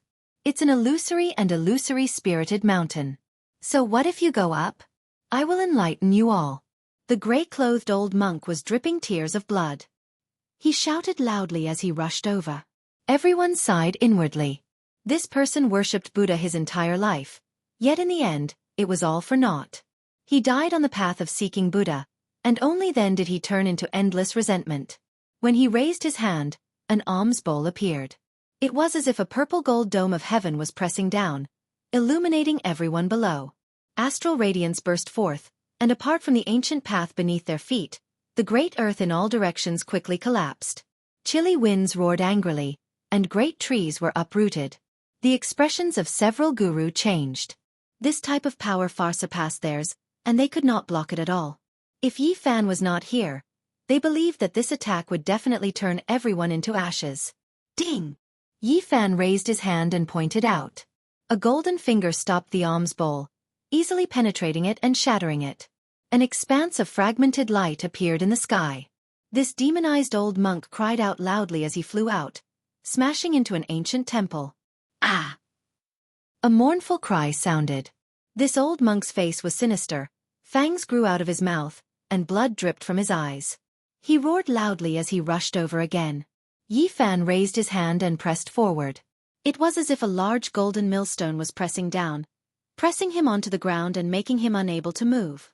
This was the embodiment of a great divine ability. On the side, the gurus' faces were all filled with shock. In their eyes, this was a demonic figure that was difficult to enlighten, yet it was so easily suppressed. Yi Fan lightly sighed. He didn't crush him into pieces. From a certain perspective, this was a pitiful person. He believed in his entire life, yet in the end, it was all for naught. His body died, and his Tao disappeared. Only a mouthful of resentment remained. Please allow us to send him off. Shimodi couldn't bear it anymore. He walked forward and clasped his hands together in greeting. Yi Fan nodded and didn't say anything else.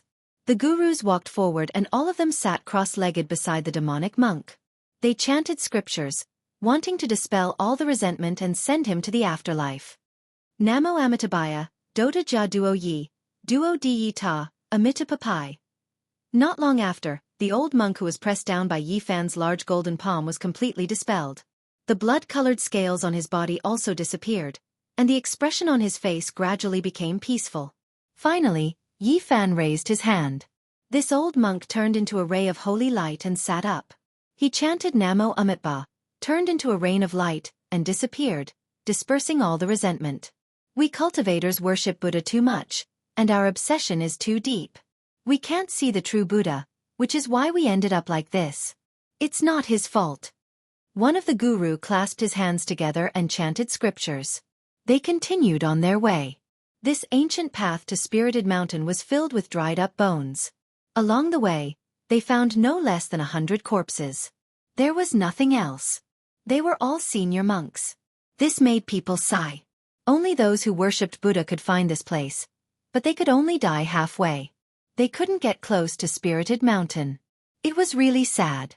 Suddenly, the ancient path was cut off. A pitch-black abyss lay in front of them, blocking their way.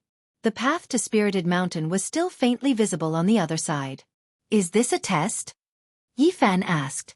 No, this is because the secret words we received from our ancestors weren't complete. That's why the path was cut off. Now, it seems like we can only rely on ourselves to cross over and connect the broken path, an old monk said. During this process, Yi Fan kept chanting incantations and used his own mana to support the small stone Buddha. Only then could the ancient path not extend forward. At this moment, it was finally blocked. All right, let's cross over. Yi Fan wanted to enter the spirited mountain to take a look. Since the fluctuations were not inferior to Mount Meru, there must be a shocking ancient spirited mountain. Ayo! Suddenly a mournful cry rang out. This abyss was filled with black mist. There were ghosts crying, and there were all kinds of demons and ghosts struggling inside, wanting to rush out. This is the Chaos Demon Abyss. Before Buddha achieved the Tao, he suppressed and killed all kinds of demons. Many of them filled this abyss, Siddhartha said in surprise. This abyss couldn't be flown over. It was condensed with the killing intent of countless demons, turning it into a killing field. One could only rely on one's own body to cross over step by step. Is that so? I also want to see what the demons Buddha killed were like. Yi Fan said. His body released golden light, enveloping the few of them. He walked above the abyss, stepping on the evil spirits that rushed up one after another. Demons were dancing in disorder. Countless great demons and demons were formed from resentment. They rushed up into the sky. Although they no longer had the mana they had when they were alive, they were still incomparably terrifying. They rushed over while crying. Hong long glong. Thunder and lightning rumbled outside Yi Fan's body. His gold saint domain spread out, and he was like a god traversing hell. He walked above, and in the process he really saw a few powerful characters. Bang! A sect master-level demon was turned into black light by his finger and turned into nothingness, frightening away a group of evil spirits. Then, when a huge white skeleton appeared, the entire Chaos Demon Abyss was thrown into chaos. A demon with a skeleton. Yi Fan's eyes lit up. This was too rare. He was extremely powerful, and the skeleton didn't shatter after taking a blow from him. He fought a great battle with him. He was as fast as lightning, leaping like a dragon, jumping like a tiger, leaping like a monkey and striking like a snake. He struck out a total of 18 times, and with a boom, that snow-white skeleton was shattered. At the side, a few Indian monks were all alarmed. After a long time one of them said, "If I'm not wrong, this skeleton belongs to a guardian Vajra of our Buddhist sect. He fell into the demonic path, and his bones are immortal. How could he be shattered like this?" They couldn't understand. The guardian Vajra of Buddhism had an indestructible body, and even death couldn't injure it. Just how powerful was this young man in front of them? His corporeal body surpassed Buddha's. The Chaos Demon Abyss was really a dangerous place. Demons, devils, and ghosts would rush out from time to time. They were bound here and wanted to drag the living down with them. It was difficult for ordinary people to pass through. The few masters all knew that no matter how many people came, they would die. It was impossible to pass through. The evil spirits inside were all formed after the death of ancient divine beings. However, Yi Fan's battle strength was astonishing. Although he encountered a few fierce battles, he won all of them and killed his way through. The strength he displayed was close to that of a god in the eyes of these people. He kept suppressing all kinds of demons and was invincible. Not a single person could stop him. In the end, Yi Fan killed his way through the Chaos Demon Abyss and smoothly stepped onto the broken road. Boom! Waves surged into the sky, hitting high into the sky. It was a vast expanse. This was a vast and boundless ocean, blocking their way. The sound of waves was deafening, making people feel like they were in a dream. They didn't know how many miles they had walked, but they actually came to such a place. The ancient road was blocked, and in front of them was a boundless ocean. How is this possible? Have we walked out of the Tibetan area? The ancient Sanskrit monk was stunned. This is the Sea of Bitterness. If we want to get close to the spiritual mountain, we have to cross it. This might be the real earth. What we see on a daily basis might only be a part of it, an old monk said. The Sea of Bitterness is boundless. Turn back to the shore before it's too late. Do we still want to cross it? Another old monk said. We won't turn back until we see the spiritual mountain, Yi Fan said softly. The few of them had seen his great divine ability. Hearing him speak like this, it naturally represented their unanimous decision to continue forward. Yi Fan stretched out his hand and pointed. A purple copper warship appeared in the void, allowing them to board it. It slowly rowed across the boundless Sea of Bitterness, advancing towards the shore. Boom! Raging waves beat against the shore and raging waves washed the sky. That black ocean was terrifying. Every time it surged, it seemed like the world was going to be turned upside down. There were actually living creatures in the sea, whistling over. They were shocked. After traveling for hundreds of miles, densely packed white bone claws stretched out from the sea. There were even terrifying demons rushing up to attack the warship in the sky. It was much more terrifying than the chaotic demonic abyss. There were unfathomable evil spirits inside, emitting a monstrous aura. Yi Fan took out a copper lamp. He had a human body and a ghost face as he hung on the bow of the ship. In an instant, the wind and waves calmed down. All the demons and ghosts disappeared, no longer stirring up trouble. This was the copper lamp he picked from the ancient Mars. It was left behind by the Gautama Buddha in order to suppress the vengeful spirits with great divine physiques. It was a strange secret treasure that burned the oil of ancient saints. Everyone was shocked. This sea of bitterness was definitely incomparably terrifying. If they traveled normally, perhaps even the golden arhat would fall. They never thought that because of the existence of a copper lamp, everything would be smooth sailing. The black sea of bitterness surged, and there was no longer a trace of danger. However, they could feel that there were extremely terrifying demons swimming under the sea. They would peep above from time to time, but they didn't dare to approach. This copper lamp emitted a long green light, and its shape was vivid and lifelike. It had a human body close to the Tao, a sinister ghost face, and a tongue as the wick. The flame danced, and it actually burned out ancient talismans that surrounded the entire copper ship. Moreover, a skinny little old man appeared. He squatted at the bow of the ship and smiled strangely at them. It was indescribably evil, causing the Indian gurus to feel a burst of fear. This wasn't the first time Yi Fan saw him, so his expression didn't change. It had to be said that this copper lamp possessed divine might that could suppress all evil spirits. An entire 9 days passed, and not a single demon jumped out along the way. Even the entire sea of bitterness had calmed down, intimidated by it. 9 days later, they reached the other shore. When they looked forward again, a great mountain that was tens of thousands of zhang tall towered into the clouds. It was incomparably majestic. Spiritual mountain, we're about to reach the ancient spiritual mountain Tao, right? The old monks were all incomparably excited. Yi Fan didn't say anything. He felt a boundless undulating fluctuation of Buddhist nature. He knew that they were truly approaching the legendary spiritual mountain. That's... A day later, they passed through one great mountain after another. Specks of light appeared in front of them, and the radiance of divinity pervaded the air. Yi Fan was also shocked. He cultivated the heavenly eye, so he could naturally see even further. He had long seen the miraculous scene on the horizon. Divine light danced in the air, turning into a sparkling and brilliant rain of light. And there was an ancient Bodhi tree. Its branches were like horned dragons, extending in all directions. Its leaves were verdant and glistening, and there were fluctuations of the great Tao. Under the ancient tree, there was a middle-aged man in his 30s sitting cross-legged. He was untainted by even a speck of dust, and his body was imprinted in the void, merging with the great Tao. It was as if he was sitting in 3 different spaces. Sakyamuni Buddha. After Samodhi and the others saw clearly, their heads immediately swelled and they almost exploded. They all knelt down at the first moment. Yi Fan was also shocked. This person's appearance was truly special. It was exactly the same as the Sakyamuni Buddha statue in the temple, and at this moment, it merged with the great Tao. Chapter 948. Sakyamuni at the end of the road. This was beyond everyone's expectations. Even Yi Fan was stunned. The old monks kowtowed with great sincerity. They chanted the name of Buddha and touched their heads to the ground. Sparkling flowers floated down one after another, producing rustling sounds. However, this only served to make the world even more tranquil. An ancient Bodhi tree was rooted there. An otherworldly man sat cross-legged under it, merging with all living things and coexisting with the great Tao.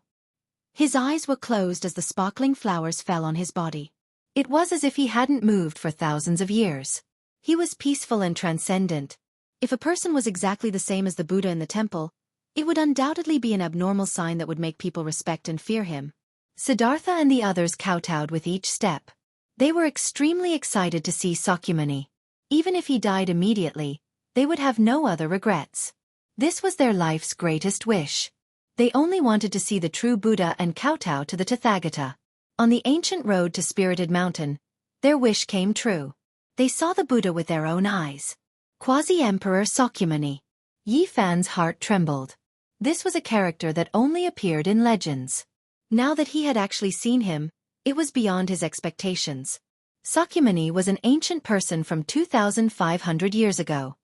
He possessed great wisdom. He studied the Vedas and the teachings of the Brahmins.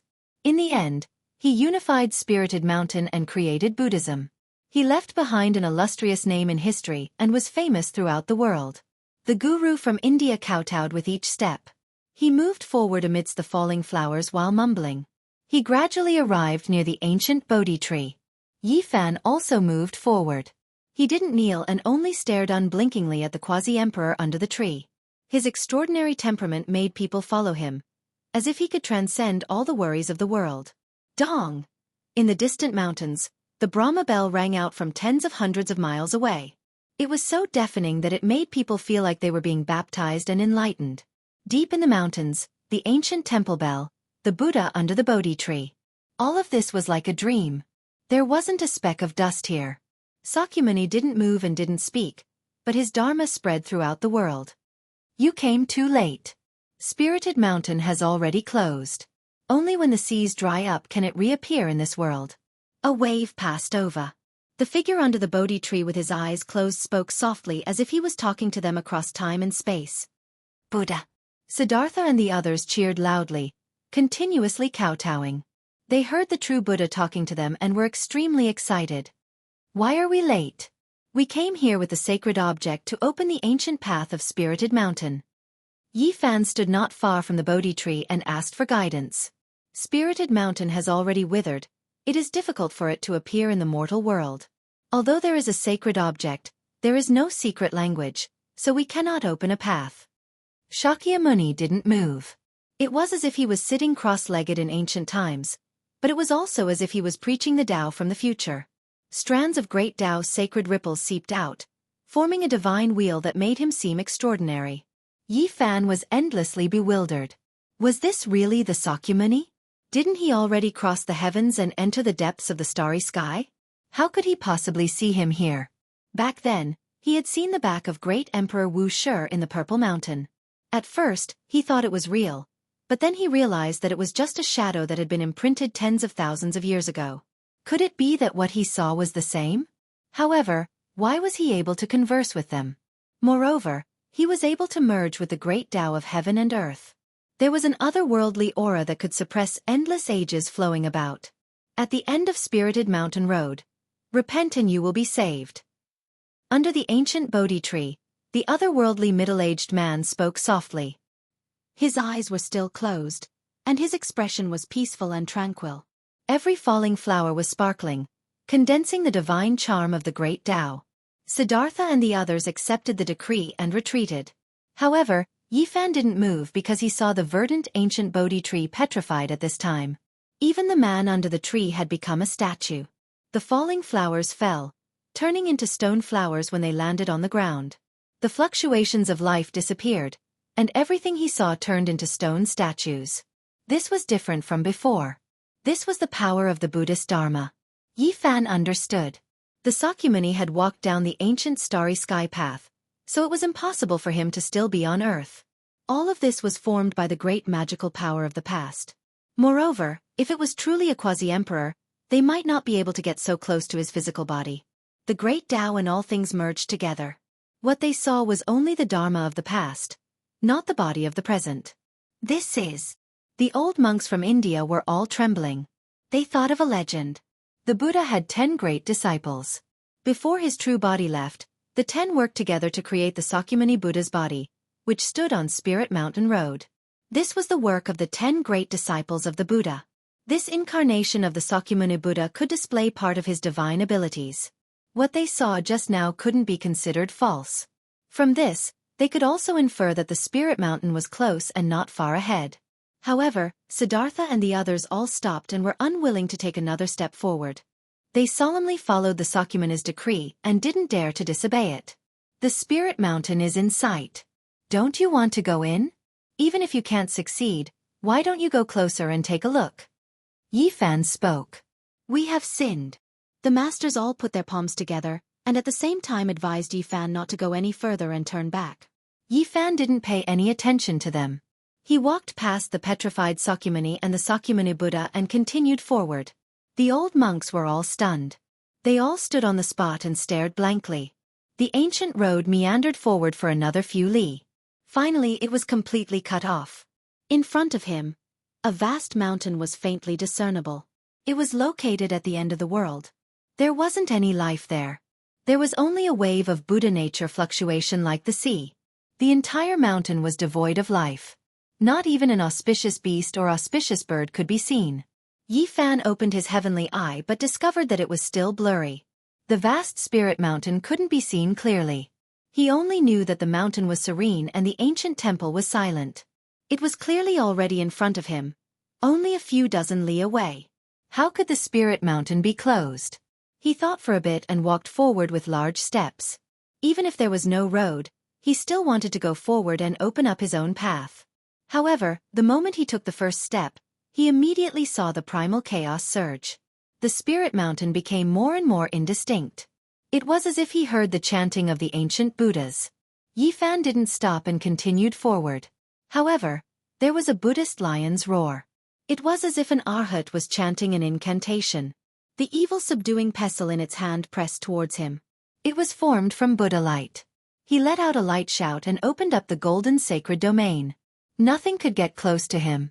With a loud rumble, the heavens seemed to collapse. The evil subduing pestle flew backwards as he took large steps forward. In the distance, Samodi and the others were dumbstruck.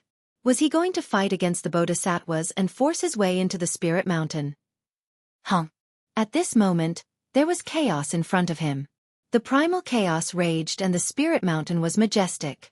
It was as if it was going to fall over and suffocate everyone. Ah! Yi Fan shouted and chanted the Buddhist mantra. At this moment, he suffered a great pressure. Even though he was a saint, he still felt as if his body was going to be crushed. This was the pressure of the spirit mountain. This was the fluctuation of the vast Buddhist power. It was the psyche power of who knew how many creatures had gathered here in the past. No one could resist it. The primal chaos mist attacked. The Yaksha, Asura, Gandharv, Garuda and the other 8 tribes appeared. They were also formed from Buddhist divine light and pounced towards Yi Fan. Even the swastika sound didn't have that great of an effect. It only shattered a part of it. Yi Fan took a step back and endured the great pressure. He believed that if it was anyone else, they would have died a long time ago. Even his saint body wouldn't be able to hold on. The spirit mountain was worthy of being the most famous ancient Tao rite. It was inviolable and couldn't be approached. This place was protected by a world-shocking great formation. Moreover, there was a distance of over 100 li between them. If one really charged in, there would definitely be a disaster. Yi Fan looked at the little stone Buddha in his hand and frowned. Without the secret message, he couldn't enter with just this divine object. There must be something shocking left inside. Otherwise, it wouldn't be protected like this. He knew that it was difficult to enter, but he wanted to get closer to see what exactly was going on with the spirit mountain and why it was like this. With a long roar, the golden holy blood in his body boiled. It was like a great river, rushing into every meridian and releasing waves of thunderous sounds. It shook the 9 heavens and resonated with the great Tao. Yi Fan's entire body shone. He used the travel formula and activated all kinds of phenomena. He directly killed his way over and finally got a bit closer. He vaguely glanced at the old monks sitting on the cliff and beside the Buddha platform. It was deathly quiet. There wasn't a single blade of grass or tree. Everything was withered. The spirit spring and pond were all dried up. There wasn't the slightest bit of vitality. It was as if no one had stepped here since the ancient times. A withered spirit mountain. This was the truth. Ancient temples stood tall and there were many temples everywhere. However, there wasn't a single person, not a single bodhisattva, not a single ancient Buddha. No living creatures could be seen. It was completely silent. One could see Buddhist treasures and great artifacts covered in dust. There was no one alive. It was deathly quiet. The power of the mountain was boundless and immeasurable. It was even more terrifying than a true ancient star. Yi Fan couldn't get close and was forced back by the boundless fluctuations. A strand of golden blood flowed out from the corner of his mouth. He didn't force it and retreated. The spirit mountain was dried up. It had experienced great changes. No wonder it was closed. However, what he saw should only be the mountain gate. Everything in the depths of the spirit mountain was extremely dim. There was an ancient Bodhi tree that had all its leaves fallen off. However, Tao traces appeared, blocking the main spirit mountain. Moreover, right at this time, the entire great mountain became indistinct. The main body of the spirit mountain even more so disappeared. This type of scene was irreversible. It was useless even if Yi Fan used magical force to support the little stone Buddha in his hand. In the end, a boundless fluctuation rushed over. He was blasted out more than 10 li. Everything disappeared. The blue dome of heaven was like a piece of blue crystal. A few white clouds floated past, making people feel that they were so close to the sky. It was as if they could touch it by jumping up. The air was abnormally fresh. Yi Fan was stunned. He stood in the Tibetan region. The tens of thousands of Jianghu mountains, the vast and unfathomable spirit mountain, and the mysterious ancient path had all turned into smoke and clouds. He couldn't see any of them again. Several li away, a group of Indian monks were also astonished.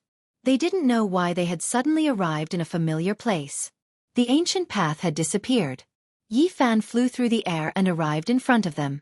He then scanned the surroundings. Tibet was very high above sea level. There were also great mountains, but they couldn't be compared to those from before. Where exactly is it hidden? Are the ancient path and the spirit mountain in the Tibetan region? This was the common question in everyone's heart. Yi Fan told them to wait here. He turned into a bolt of lightning and flew in the sky. He released his powerful divine sense and scanned every inch of the land. He was seriously searching, but in the end, he still couldn't find anything. In the end, he flew for thousands of li and landed on a majestic mountain range. He felt a sense of vicissitudes, but he couldn't see a trace of magic. This was the majestic Kunlun that traversed across the Qinghai Tibet plateau. Yi Fan had a big headache. Spirit Mountain was already mysterious enough. He didn't know where it was hidden, but Kunlun must be even more extraordinary. It was the first mountain in China's ancient mythology. It was the ancestor of all lineages. All the legends about immortals were related to it. Not long after, Yi Fan returned to Bi City. The other group of people returned to India. Before they parted, the masters promised him that they would ask others about the secret language of Spirit Mountain. Regardless of whether they gained anything or not, they would visit him again and ask for his guidance. As soon as Yi Fan returned, he felt that something was wrong. The lawn outside the old villa was full of potholes as if it had been struck by lightning. It was destroyed beyond recognition. This old villa didn't change much because he had carved a few simple formations. Even if it was hit, it wouldn't be damaged. Its surroundings were a mess. It was obvious that someone had fought here. Komatsu! Yi Fan was shocked. He entered the room in a flash, but it was cold and desolate. There was nothing there. Where did the little purple thing go? His heart suddenly turned cold. He searched the surroundings and released a powerful divine sense to call out, Komatsu! In the distance, next to a trash can, a dirty little thing timidly poked its head out. It turned into a purple light and pounced towards him. In an instant, it hung on his body, its body trembling. You! What happened? Yi Fan's heart was far from as calm as his words. He brought it home and placed it on the sofa. Komatsu's leg was injured. It was limping and had been frightened. However, it pretended to be relaxed. In order to make Yi Fan smile, it did a somersault to please him. It trembled in pain, but it was smiling innocently. Yi Fan felt a pang of pain when he saw it. Who hurt the little purple thing? A murderous intent arose in his heart. Chapter 949. The little purple creature smiled foolishly with an expression of nonchalance. It lifted its injured leg and pretended to stretch in a relaxed manner, telling Yi Fan that it was fine and not a big deal. However, it was actually trembling in pain. Yi Fan hurriedly stopped it and stopped it from moving again. The little fellow's injuries were obviously not light, but it still had an innocent expression on its face. Fawning over him like this made one's heart ache even more. Who injured you to this state? Who else came here? He asked softly. His expression was gentle, but his heart was surging with rage. Its entire body was filthy. It was unknown how many days it had been wandering outside.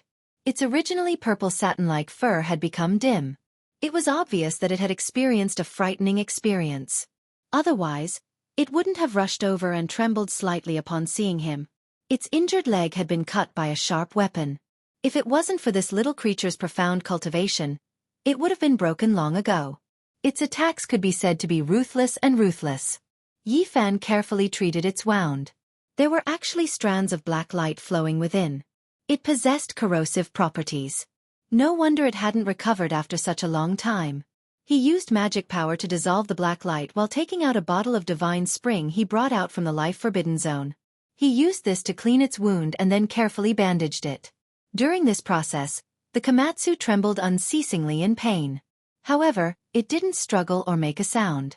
It silently endured and tried its best to act as if nothing was wrong to make others feel pity. With Yi Fan personally taking action, this kind of injury was naturally nothing. The divine spring from the ancient forbidden zone possessed a powerful vitality. Not long after, its leg began to recover. The little fellow blinked its large eyes and lowered its head to look at its injured leg. Its face was full of astonishment. It had been in pain for so many days, but now, it was rapidly recovering. It immediately became incomparably happy and forgot all the injuries it had suffered. Yi Fan asked it seriously. Naturally, he couldn't just let it go like this. There was actually someone who wanted to kill the Komatsu. If he didn't retaliate, it wouldn't be his style. In the past, the corpses of many great enemies in the northern Dipper Star region were laid at his feet. He made a name for himself and built his path with blood and bones. Now that he had returned to the age of chaos, how could he endure being bullied and humiliated? The Komatsu was very weak and kind as it recounted the events of that day. Yi Fan had been gone for half a month. During this time, someone had found this place. The little purple thing was very afraid of strangers. It hid in the room and did not go out.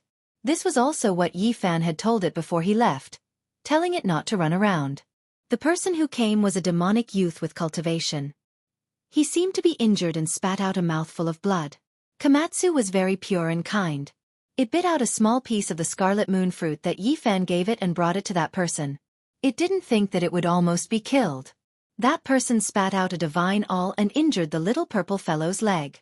Then, lightning struck down and blocked its way back into the room. Komatsu's fear of thunder and lightning was almost innate. In the past, its mother had been injured to protect it, and when she died, it happened to be struck by lightning and thunder. Once, it was almost struck to death on a stone mountain. Therefore, when it was ambushed by the strange young man, it almost suffered a great calamity.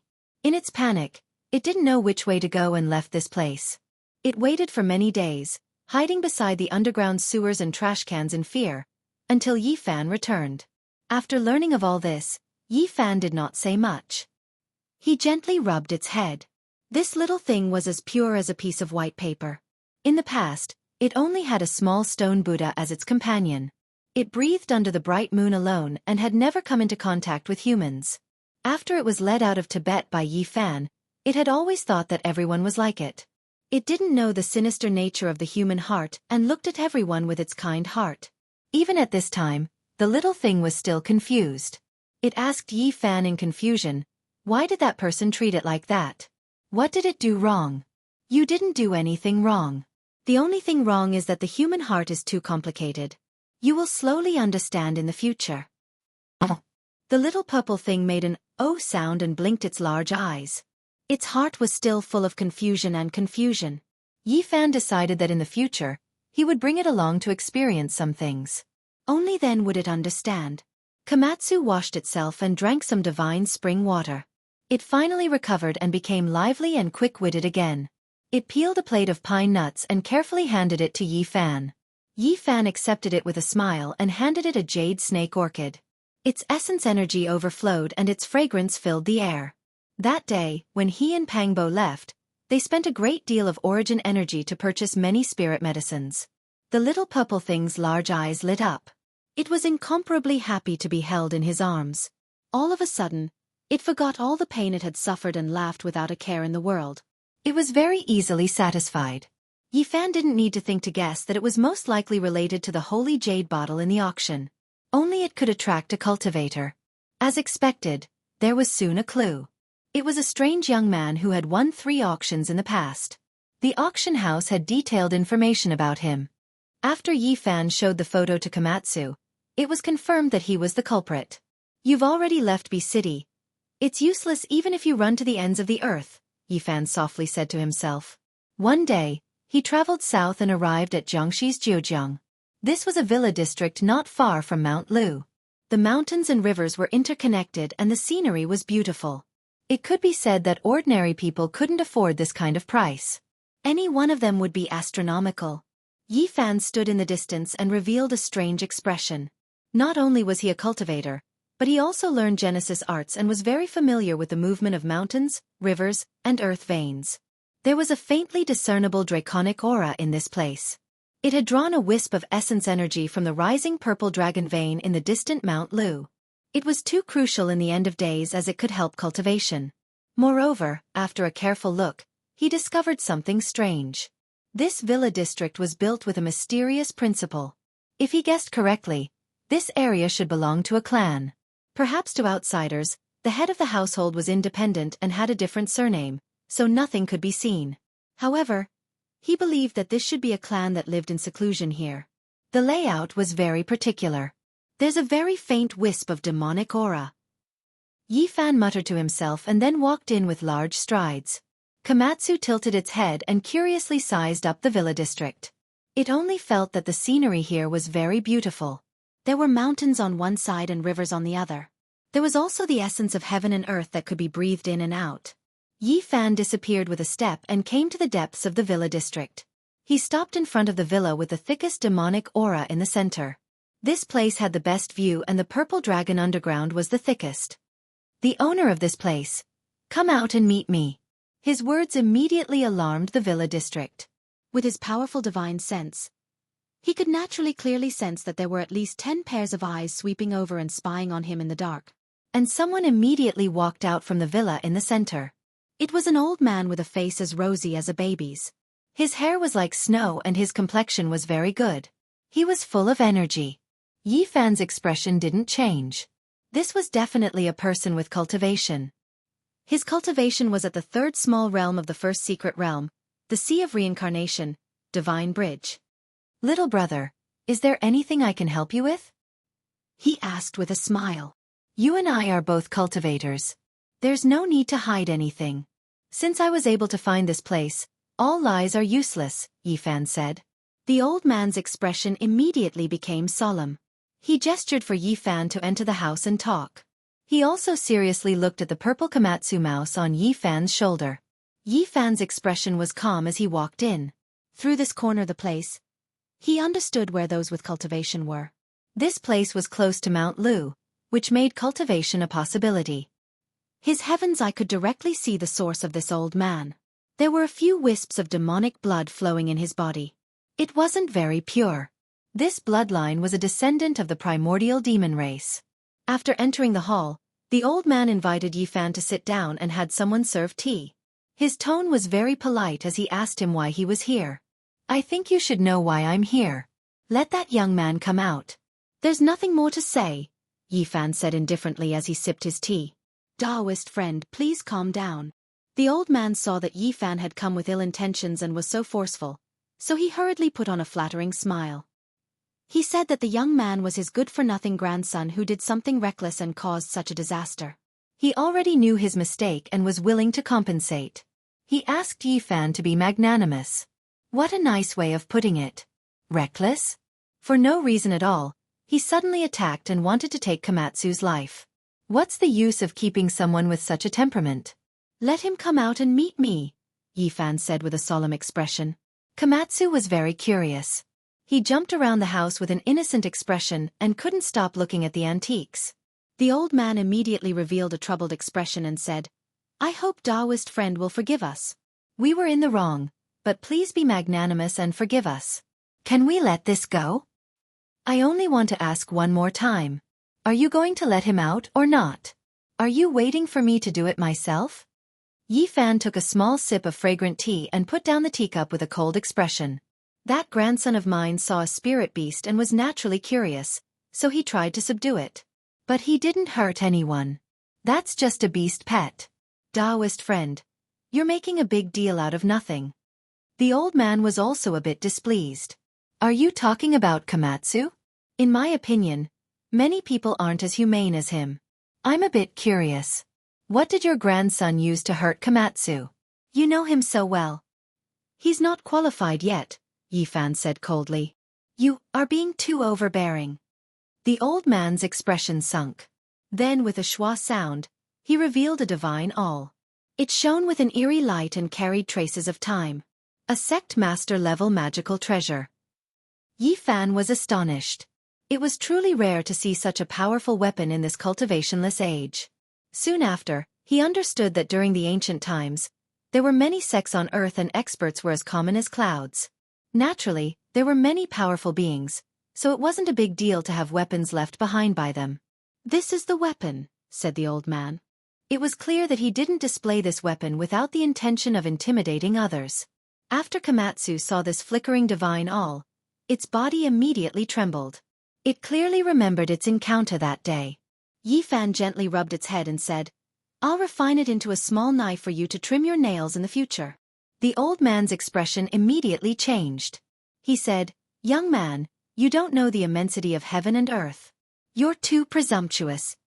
At the same time, the door was pushed open and another old man walked out. It was a cultivator from the Holy Palace's secret realm. He said coldly, You should know that in this world, there are some people you can't afford to offend. My clan has existed since the ancient times and has never fallen. Who dares to be presumptuous here? So, you guys are considered immortal inheritances from ancient times? Yifan laughed. How many years has it been? No one has dared to come here and cause trouble. Young man, you're too young and too ignorant. Have you not heard of Jianghu? It's not a place you can provoke. The old man who came out later shook his head. At the same time, a young man walked out. It was the bewitching young man Yifan was looking for. He sat down casually to the side. Komatsu's body suddenly trembled. The last time it was injured, it clearly remembered. It was kind enough to take out a spiritual medicine to save someone, but it was almost killed. It still didn't know what it did wrong. Yifan pointed with his finger and the young man was immediately fixed to the wall. Yifan waved his hand in the air and 5 finger marks appeared on the young man's face. There was a crisp sound. You've gone too far. How dare you behave atrociously in Jianghu? The 2 old men's expressions changed. Is that so? I just don't know the immensity of heaven and earth. I just wanted to provoke you. Let's see what you can do. If you anger me, I'll turn Jianghu upside down. You can't leave today. You'll regret it. The 2 old men shouted and rushed outside, asking their disciples to invite people. They had obviously realized that Yifan was not someone to be trifled with.